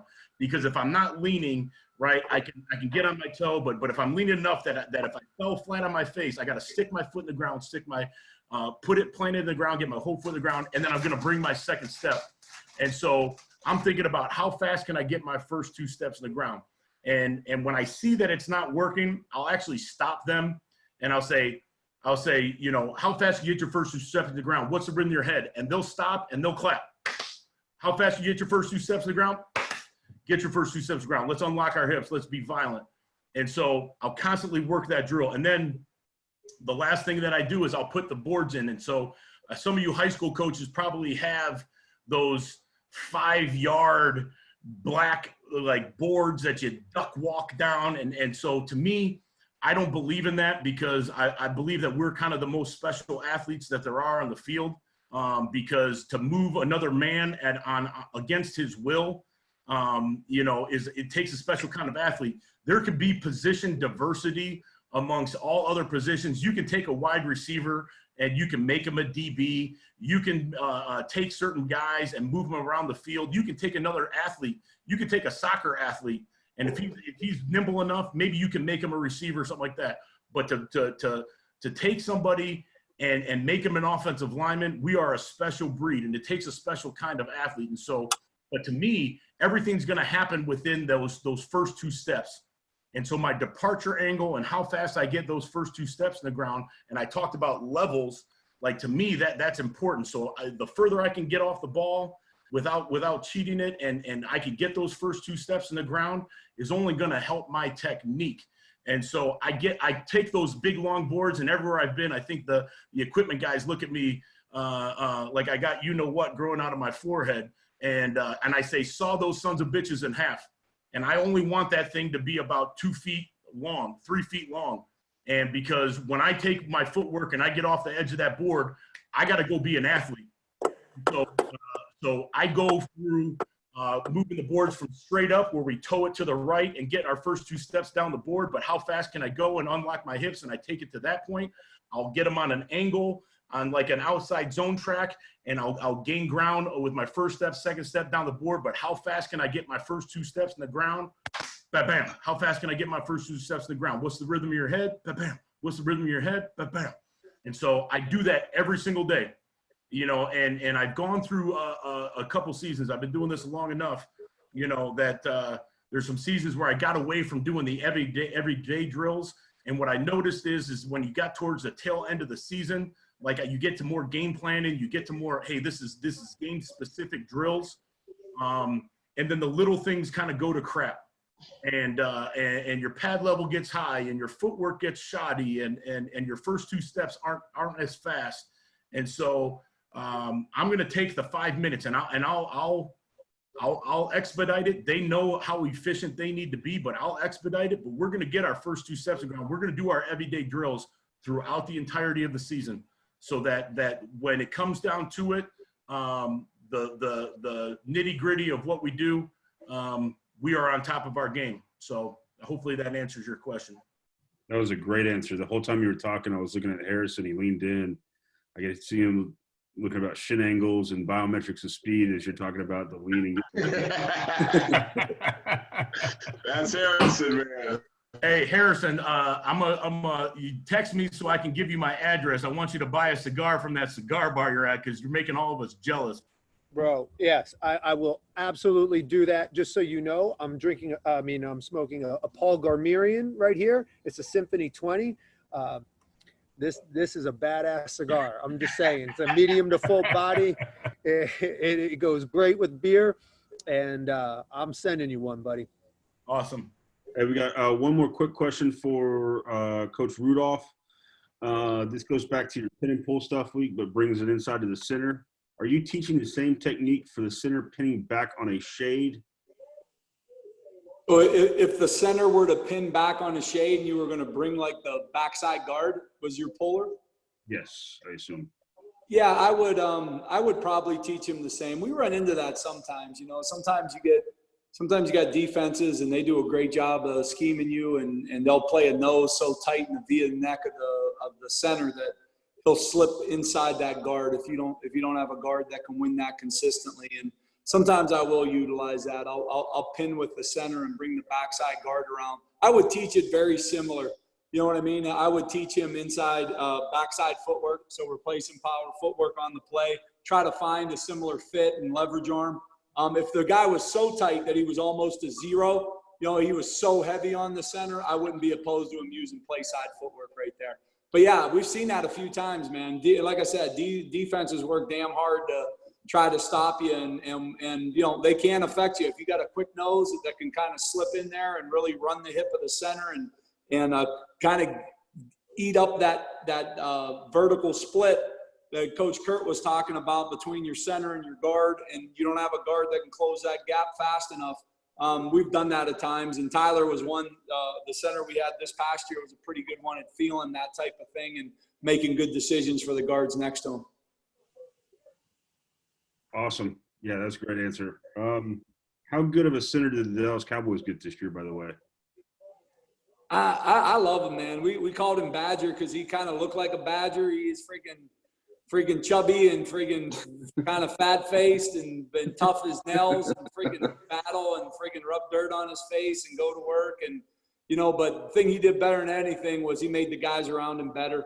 And this year, man, he had a double hip surgery, didn't miss anything the whole season, wouldn't miss a practice. And, hey, just tough dude, man. Tough dude. I think they got a really good player that's going to still got his best ball ahead of him. So I was excited for him. I think it's a good fit. I had one more question for you, Rudy. Did your kids catch anything tonight? Yeah, we caught some bluegill and we caught some catfish. Okay, we're trying new ponds. There's an abandoned course. We're definitely illegal at that point. There's any chance they can get picked up at any time, but they keep returning home, so that we're grateful for that. And we got good pictures. Yeah, it's good. That's good. Hey, there you go, Booster. Hey, well, speaking for Ball N Brew and Harrison, I'll let you sign off, for the awesome things you guys do with Soldiers to Sideline. Just thanks, guys, for being on this panel. Thank you to everybody on Facebook. We had such a great following back April 30th. And, as we go forward with this, it's just going to be great to continue to promote offensive line play, promote, great coaching, and continue to give back. Such a terrific, cause, helping these young men and some cases young women who want to get into coaching football and just making them the best they can be. And so I thank all of you. I consider all of you friends. I've known you throughout my life as a coach and in one way or the other. And I appreciate everything you've given to the grind and continue to give to the grind. Kurt, Rudy, man, that was lights out tonight, man. You guys freaking crushed it. It was a lot of fun. I see you with the golf clap there, Callie. I appreciate you, brother, and I look forward to seeing you guys. Whether it's virtually or in person. If anything I can do ever to help anybody on this panel, man, I'm here for you guys. So with that, if Jeff, if you got anything, or Wooster, you got anything, but otherwise, I think I'll let Harrison close it out. I just want to bring up, no one's commented on Crook's picture with Snoop Dogg there. That was a hell of a night, guys. A lot of fun that night. I can't even imagine. Yeah.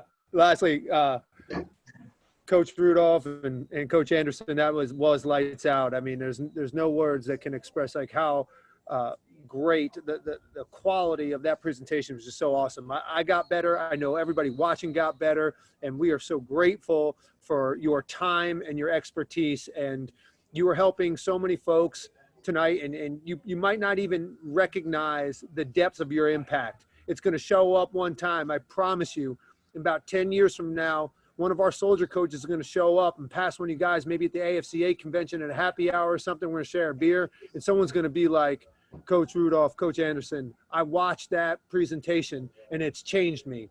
And I can't wait for the moment. Thank you so much, everybody, for attending. I know it's long, but totally worth it.